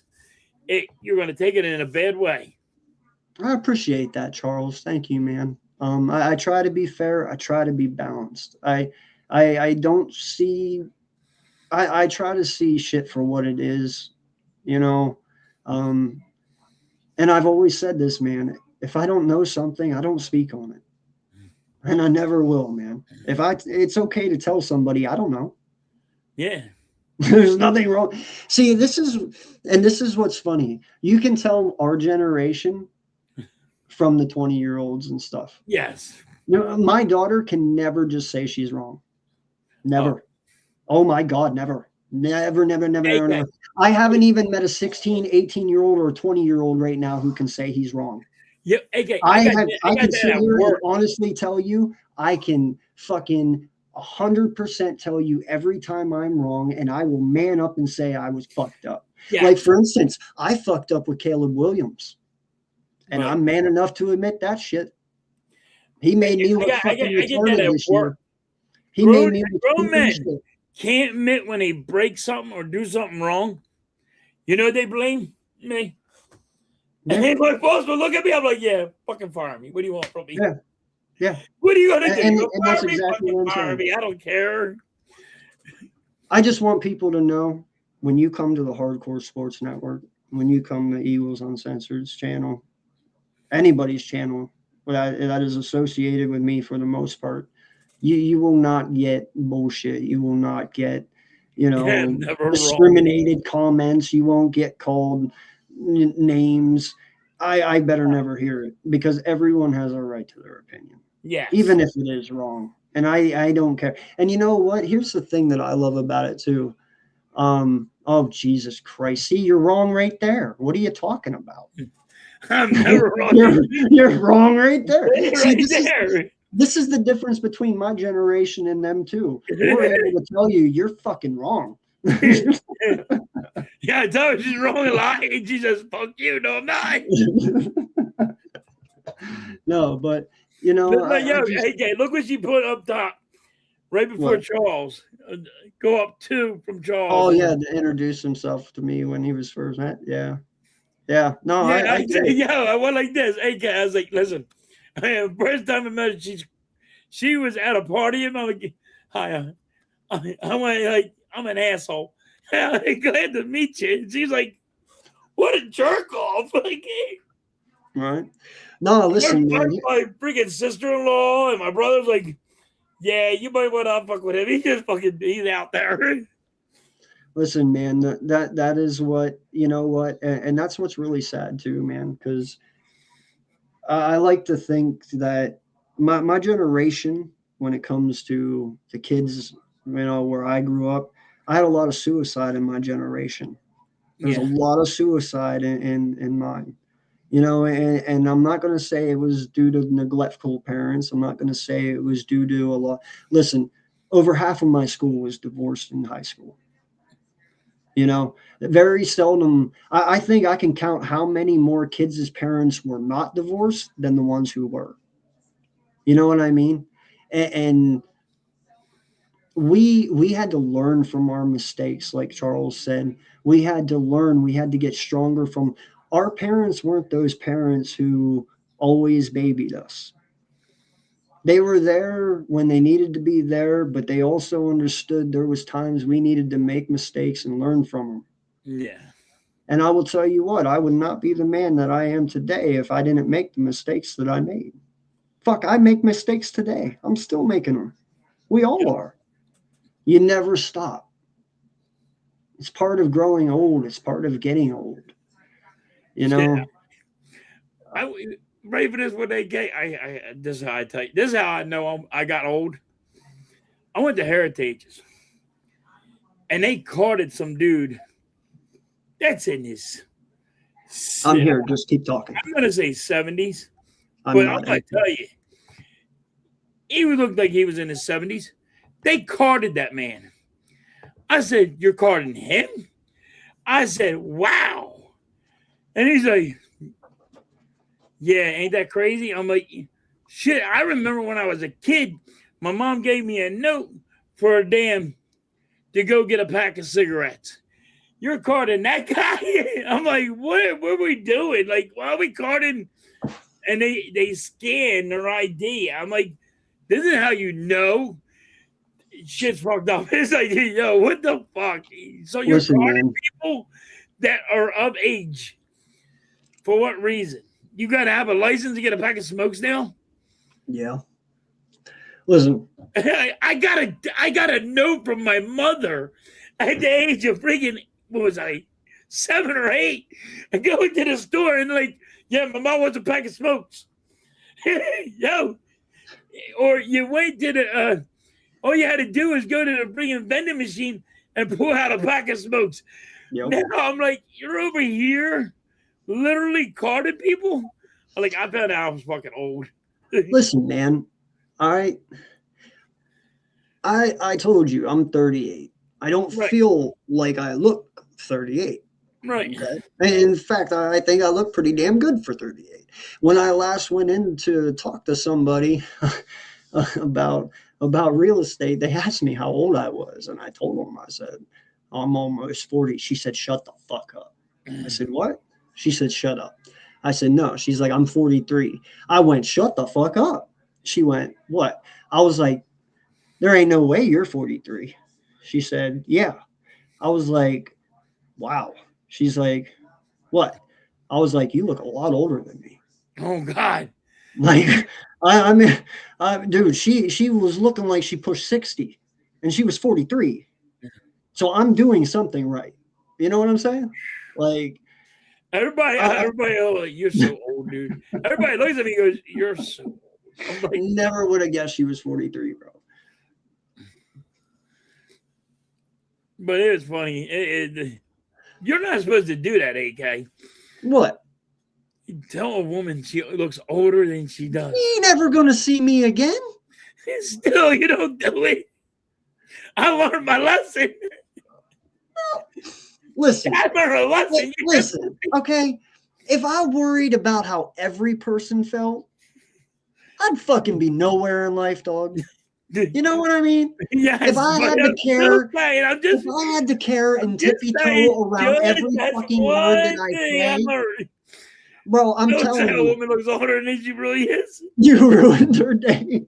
No, I didn't. She was no, okay. You ruined her day. She was right. on over here like, oh my God. No, she was okay. That might explain why she didn't buy the house though. See? Oh well, somebody else did. It's okay. Listen, man, I'm not gonna tiptoe around everyone. Like, listen, people need to get back to sticks and stones may break my bones, but words will never hurt me. Yep. You know, listen, you're not ever going to be good at everything. And I'm telling everyone this. This goes for the whole entire fucking world. You ain't going to be good at everything. If someone tells you you suck at something, just accept it. You know what I'm saying?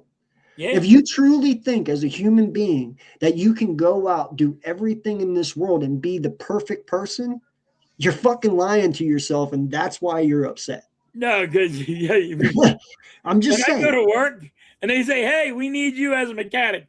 I'm like, dude, that's one thing you don't want me to do is touch up your car because I don't know how to do that. You want me to build a pool? I'll build a pool. Don't get me to be a mechanic. They all laugh. They're like, "You don't know nothing about it." No. Get in the car, drive, get gas, and check the oil. Cool. But nobody can just take the honest answer and just realize, listen, you might be good at 4 or 5 things. Right. It's okay. You're not good at the 5th one. Yes. You know, like it's not going to kill you. If anything, let it make you stronger. Don't bow out from it. But that's the thing though. You just got to be real, man. And you just got to know your boundaries, and sometimes saying nothing is the best thing at all. But then sometimes telling a bitch she's old is important. Yes. I shouldn't have said bitch, though. That was kind of mean. I apologize for that. Hey, if you even called her a bitch, she wouldn't mind the bitch part until you called her old. She'd be like, "Yeah, hold on, wait, I am a bitch, but you didn't have to call me old. That's fucking rude." She wouldn't mind the bitch part. You know what? The old part. Hey, I actually probably would have respected her for that. Hey. She should have said that. Oh my God, that would have been hilarious. You can call me a bitch all you want, but you will never call me old. I'd be like, you know what, bitch, you're right. Respect. That would have been hilarious. That should have happened. I would have bowed to that woman. I would have been like, touche, you win. Like, yes, that would have been great. Cameron Payne.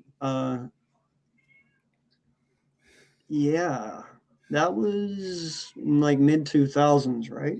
If I'm not mistaken. Yeah, I do. That was Halftime's what? You like Cameron Payne? Yeah. Huh. I like that. He was with the Sixers, and then they let him go, and I thought he should never have been let go. And then he's back with the Sixers, and he's doing all right. Awesome. And Charles, I completely agree with this quote, man, because you know what? I try to raise my daughter on that moral. There's sometimes kids at school, kids can be kids. She's one of the most popular kids in school, and She's second in her class, so she's very intelligent. She's gorgeous as shit. But sometimes boys are jealous or assholes and they just get mean. And I tell her all the time, you know who you are. All right. You know you're my daughter. And I'm telling you, you know they're not right. So why do you even think twice about it? Let people talk who don't know you. You know, that's why I actually like that Chris Tucker or no, that Jackie Chan quote in Rush Hour. I like people who like to talk. That way I can see how full of shit they really are. Yeah. You know, I try to teach her that. Let people talk. You'll know who the real ones are, and you'll know who the fake ones are. You know, so I love that quote, man, because I do live by that, and I try to at least. You know, how did I meet Mitch?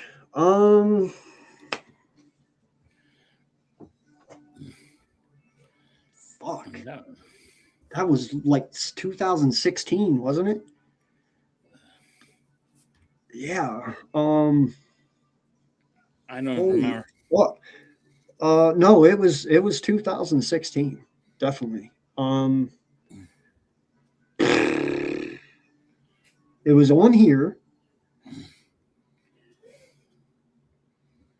We did something together. It had to do with Eagles, but there was somebody that I was friends with at the time that was in my live stream, and we were doing like an open, you know, where we had like 10 people on, and Mitch popped in because he knew one of the people that was in my panel. And we ended up talking, and then he kept coming back on, and that was when he was part of that other network a while back. You know what I'm talking about. Yeah, I forget the name of it. Yeah, and he ended up going away from them, and he called me, and we were friends at that time, you know, and we were talking consistently. Yeah, and that's then whenever we started streaming. We started commenting on Twitter. Yeah. Yeah, it first started just as hanging out, because back in the day, I used to do those I think it was like Fun Day Mondays or something like that, where I literally just had 10 people on the panel and we just bullshitted. We didn't talk about football. We just talked bullshit, you know, whatever we wanted. There was no specific thing. What was that one you did with you, Vic3, and East Meets West?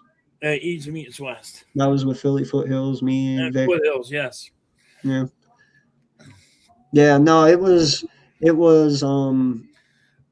definitely a hangout that we met in, and then now he's my little brother, man. You know, Mitch knows I have his back. I met AK through Mitch. Yeah.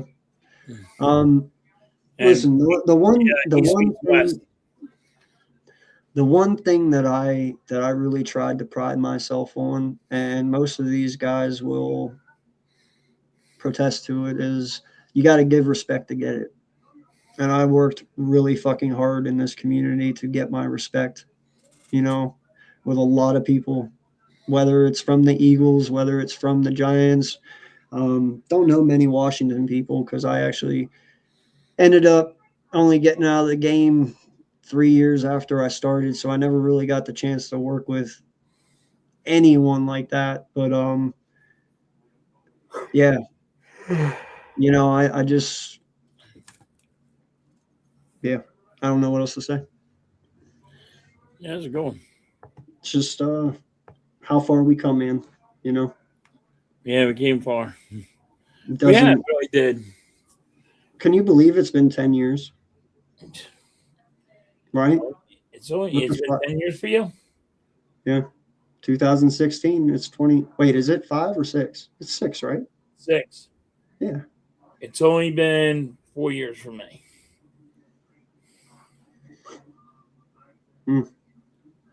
4 years I've been doing this. Well, see you in another 4. See you in another 4. No, man, this is fun. I tell you, you know what I wish, okay? What's up, I man? wish they had YouTube. I know I'm older than fucking Google, but I wish they had it back in the fucking early 80s. Bro, you're older than the rotary phone. Yeah, no, I'm older. Older than rotary phone. Let's not get that out of hand. But I'm older than Google. I will let you all know I'm older than Google. But like, I wish they had this YouTube about sports. I mean, shit. We didn't have computers. Couldn't look shit up on the internet and look up stats. We had to go buy a newspaper. Well, Nick, I can tell you right now, everything he knows he got from me. Yes. Listen. No. Nick, I listen. No, I didn't make your fucking personality. You or you. No. Nick, if it wasn't for AK and Mrs. Halftime, my personality would never come out. Because I used to hide my personality because I was afraid to hurt people's feelings. I'm sorry for the 8 of you in here that are so cool, but fuck people. But I'll be honest with you, if it wasn't for Miss Halftime and AK going, wait, you're holding back. Stop holding back. And I'm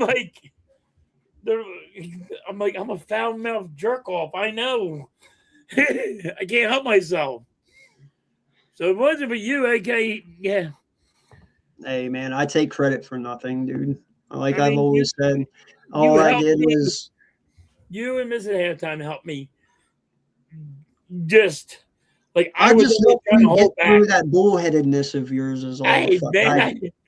That's hurt people's feelings. I didn't know how to fucking do this shit. Right? No, that all I did is break your barriers down in your brain to make you stop being bullheaded and just come out. Hey, I made you come out the closet. Welcome. Yeah, you made me come out the closet. You're a free man, Philly. Fly. Now I'm over here freaking cursing up a storm. The uncensoredness is coming out. Listen, man, the one thing I can say is I will never change for anyone. I've always told my wife that, and she respects me for it. I am a firm believer. Most people look at cursing in the wrong way.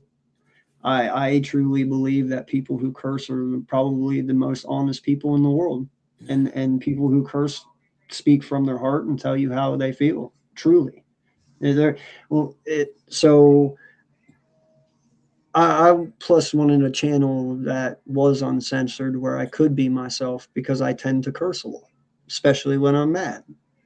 I don't think there should be issues with censoring. I don't think there should be issues with saying fuck, shit, damn, hell, whatever you want. I mean, they're just words after all. They mean nothing to me. When I say fuck, I don't think I'm cool. I don't think I'm, acting cool. It's just a word to me. It just so happens to flow with what I'm saying. So I say it. You know what I mean? Right. I don't give a fuck. It just goes with it. It means nothing to me. It's just how I am, and plus, when I was raised around a fucking rap generation, dog.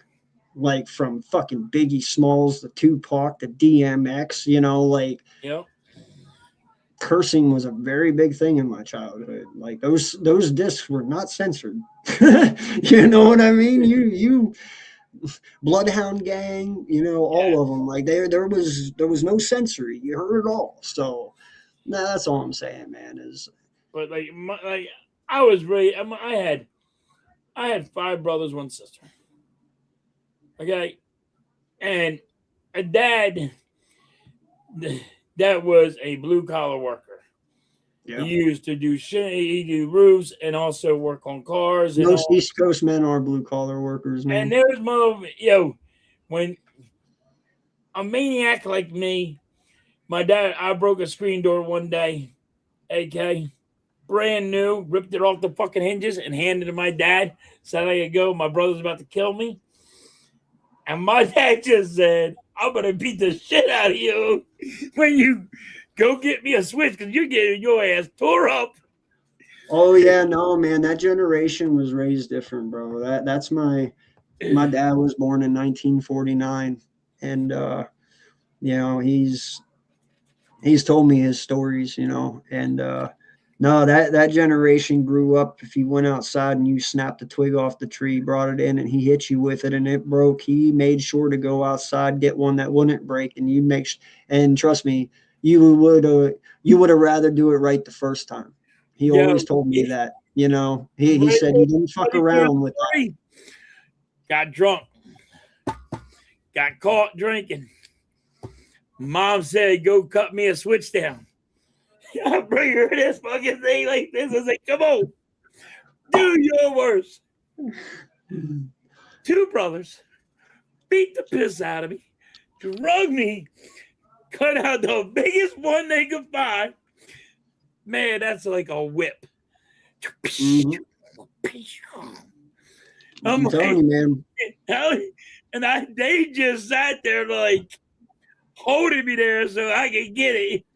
Then they're laughing at me because, the torture's on you because you wanted to get drunk.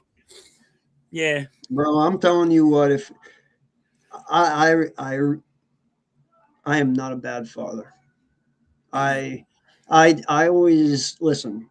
This might sound bad, but you'll know where I'm coming from because you're a dad, and Miss Halftime will understand it. But most people who don't have kids won't.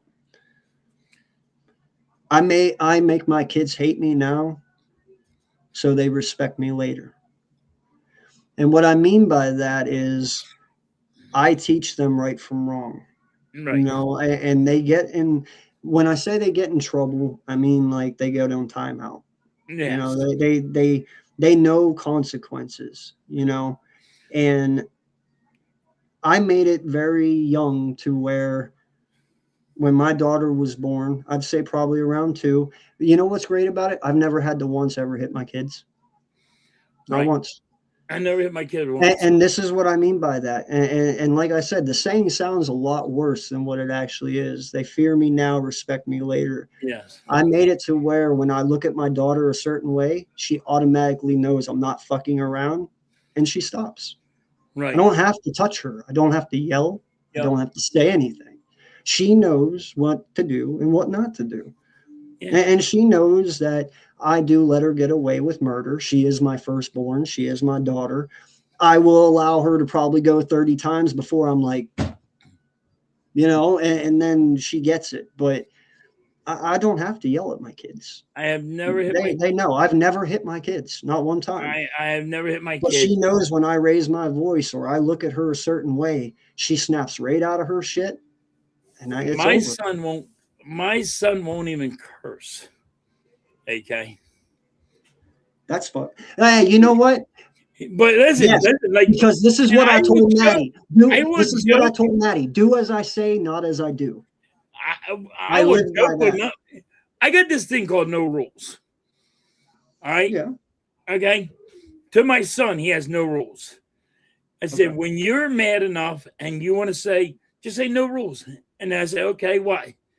And he will come to talk to me about anything he wants to, or Carson just say, hey, Dad, you're an asshole.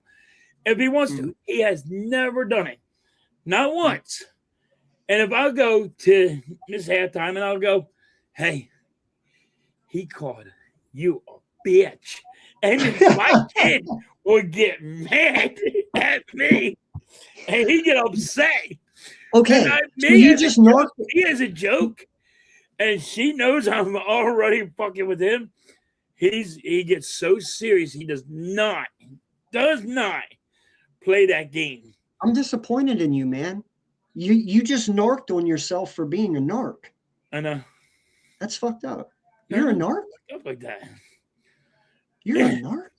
You No. narked on your own self? I did narc on my own self. What? Yeah, because I have to narc on my own self. I can't narc on my friends. And he's dad of the year, Nick? He narked on his son.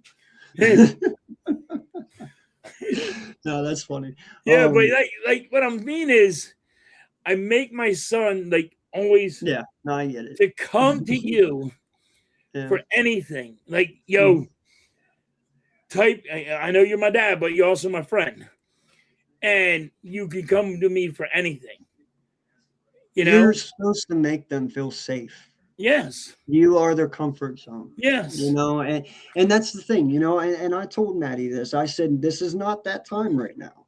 I said, but there is a time when you're 12 or 13, and she made me give her an age, by the way. I hate that about fucking girls. They make you give them a Yes. guarantee of something, you know, and I learned very quickly. She looked at me one time. I said, you're not getting me. She said, what? I said, I'm not fucking doing it. She's like, why? I said, because if I give you Saturday, I said, you're going to fucking hold me to it. And Saturday morning is going to come. And she's like, Dad, you ready? And I'm going to totally fucking slip and forget. And then I'm stuck. You're not getting me. So yeah. I don't go down that road anymore. But My I will son tell does her, that to me. oh, I hate that shit. Oh my God. And women are notorious for that. Your little girls are notorious. Like, Dad, can we go to the mall? Yeah, baby, we'll go to the mall. And you're not expecting it to be today or tomorrow. But then she's like, when? And it's like, fuck, well, I can't tell you no, you know, because she's your daughter. And then you're stuck. Yep. And then that's all it takes. And then I'm at the mall. Yeah. So my son will be like, hey, I want me and you time. So maybe we'll go out to eat or let's go buy a video game or something. Okay. We'll do it this weekend. Okay. Now this is Monday. I already forgot by fucking Tuesday what I just said to him.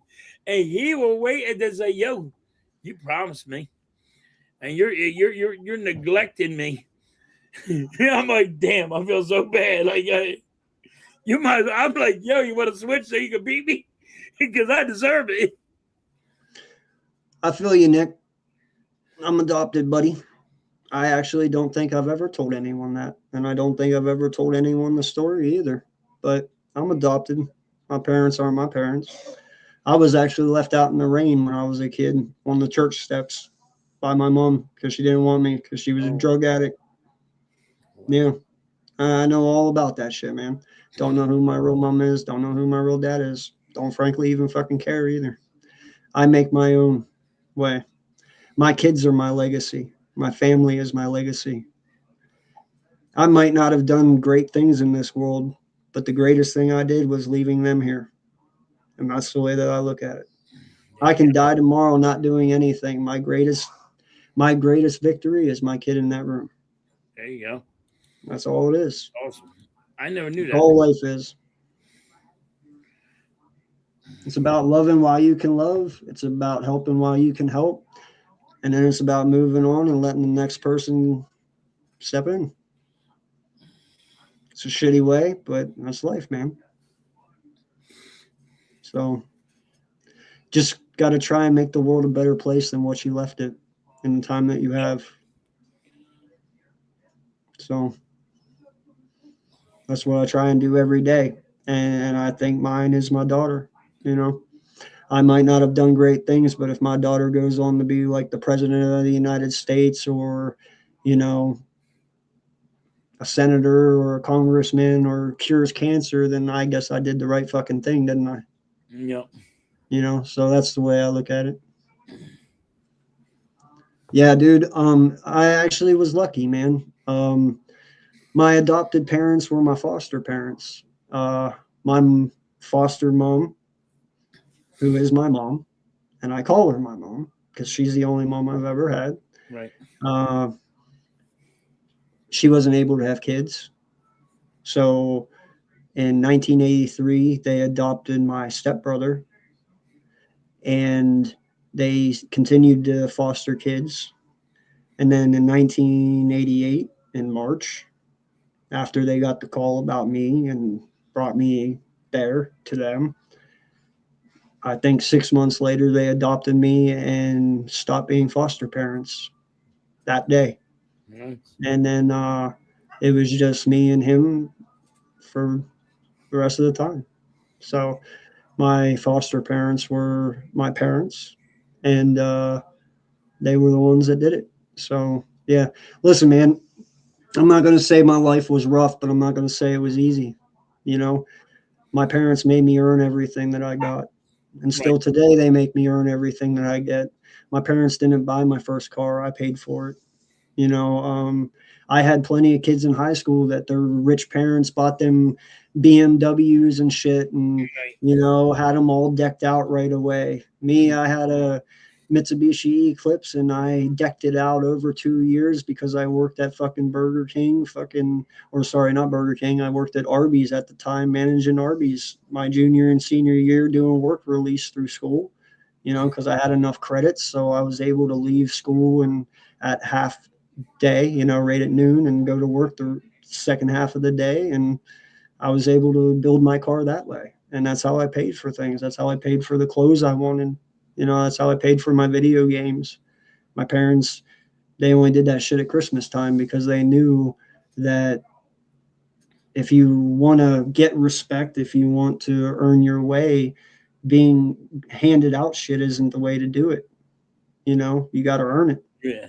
So, yeah, no, I had a good life, man. I did. That's how I was raised.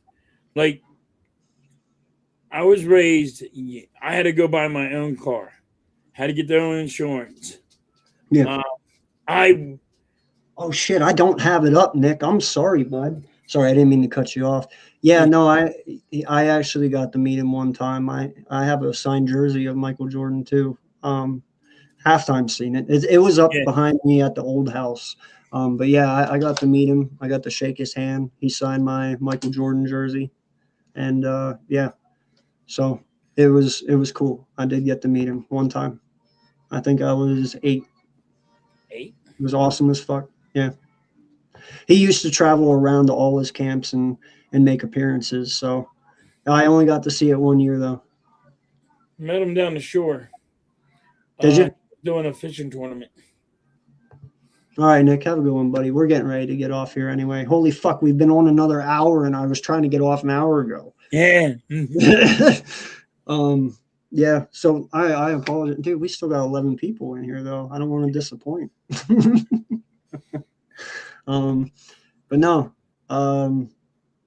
just everyone be well, man. You know, I know everything that's going on in the world, you know, whether you believe and agree with it or don't agree with it, just be humble, man. You know, be humble.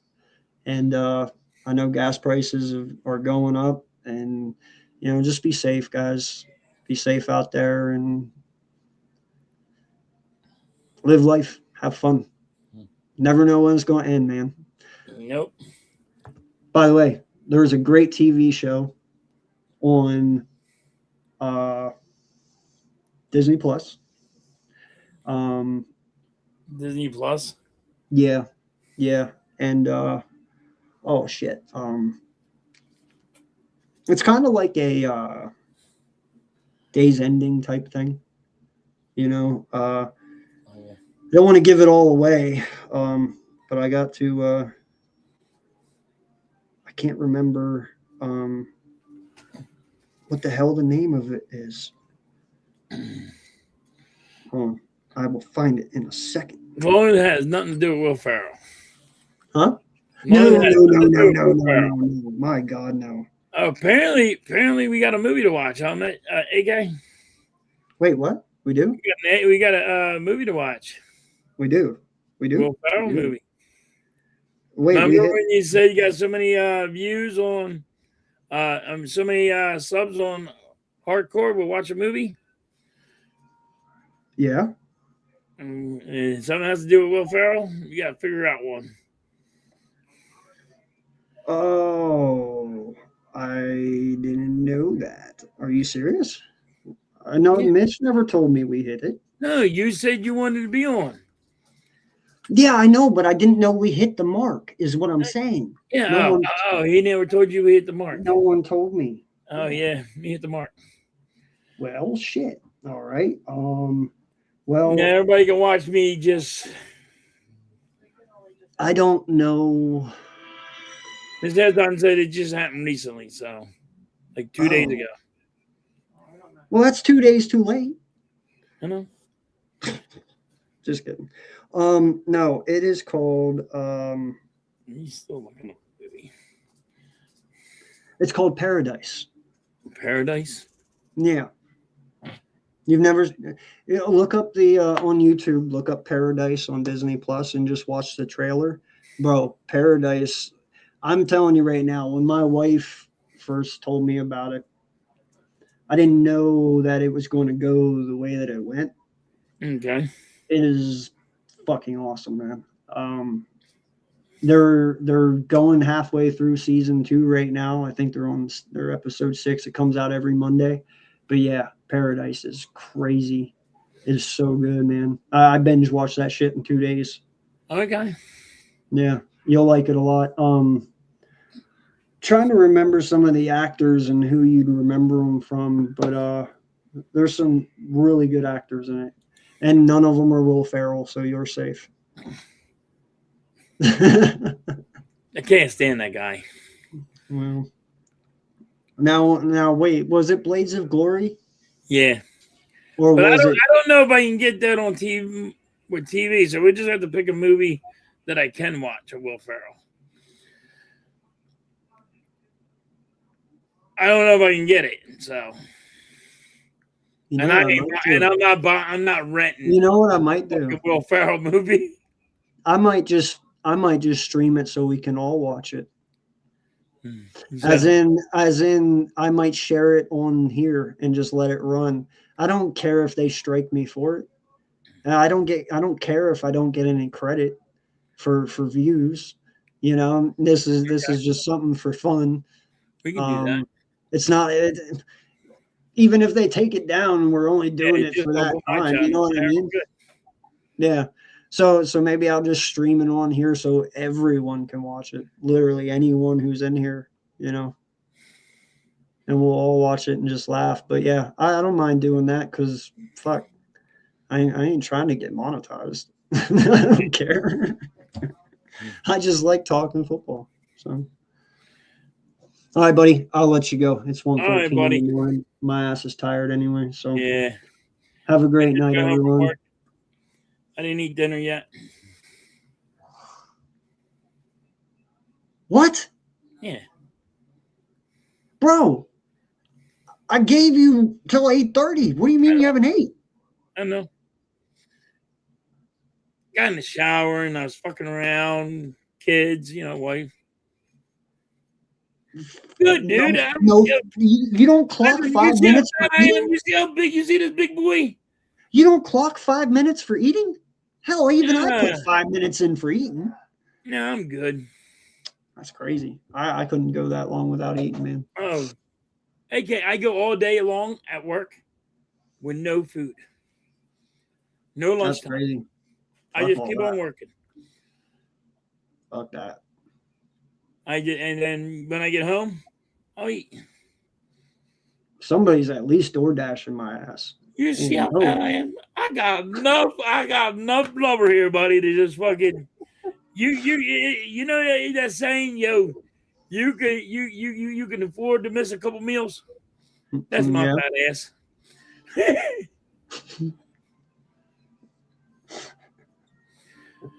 Oh shit. Nah, listen, man. Hey, I am not even. No, we're not even touching that anyway. But yeah, have a good night, bro. Right, I will see you guys in the morning at 10. I'll come in and say what's up. All right. Gotta get it in the lab. The lab. You talking like on here? Yeah, we can do that, bro. Unless you're talking about blowing shit up. I mean, I can always go and get some Mentos in a 2-liter bottle of Coke and we can blow some shit up in the lab if that's what you mean. But dude, I miss that, by the way. Don't you miss that shit? Yes. From high school? Like your chemistry teacher sitting there fucking helping you blow shit up in the lab. Like that was fun. I was sitting there, I was like, bro, why are you letting 16-year-olds do this shit? Like, you realize you're letting a bunch of immature people blow shit up? Yep. Like, that's cool as fuck. I'm not even lying. I miss chemistry. I got put in the box for that kind of shit. Yeah, no, I got you, man. I was just playing. Yeah, no doubt, man, for sure. Hit me up on X. I think you're on there with me. But yeah, if not, I'll find you, man. But yeah, we'll get together and do something, man. It's been a long time. Hope all's well. And yeah, I'm done fucking around. I'm out. All right. Have a good day, out, man. Right. Have a good one. I'll see you tomorrow. See you.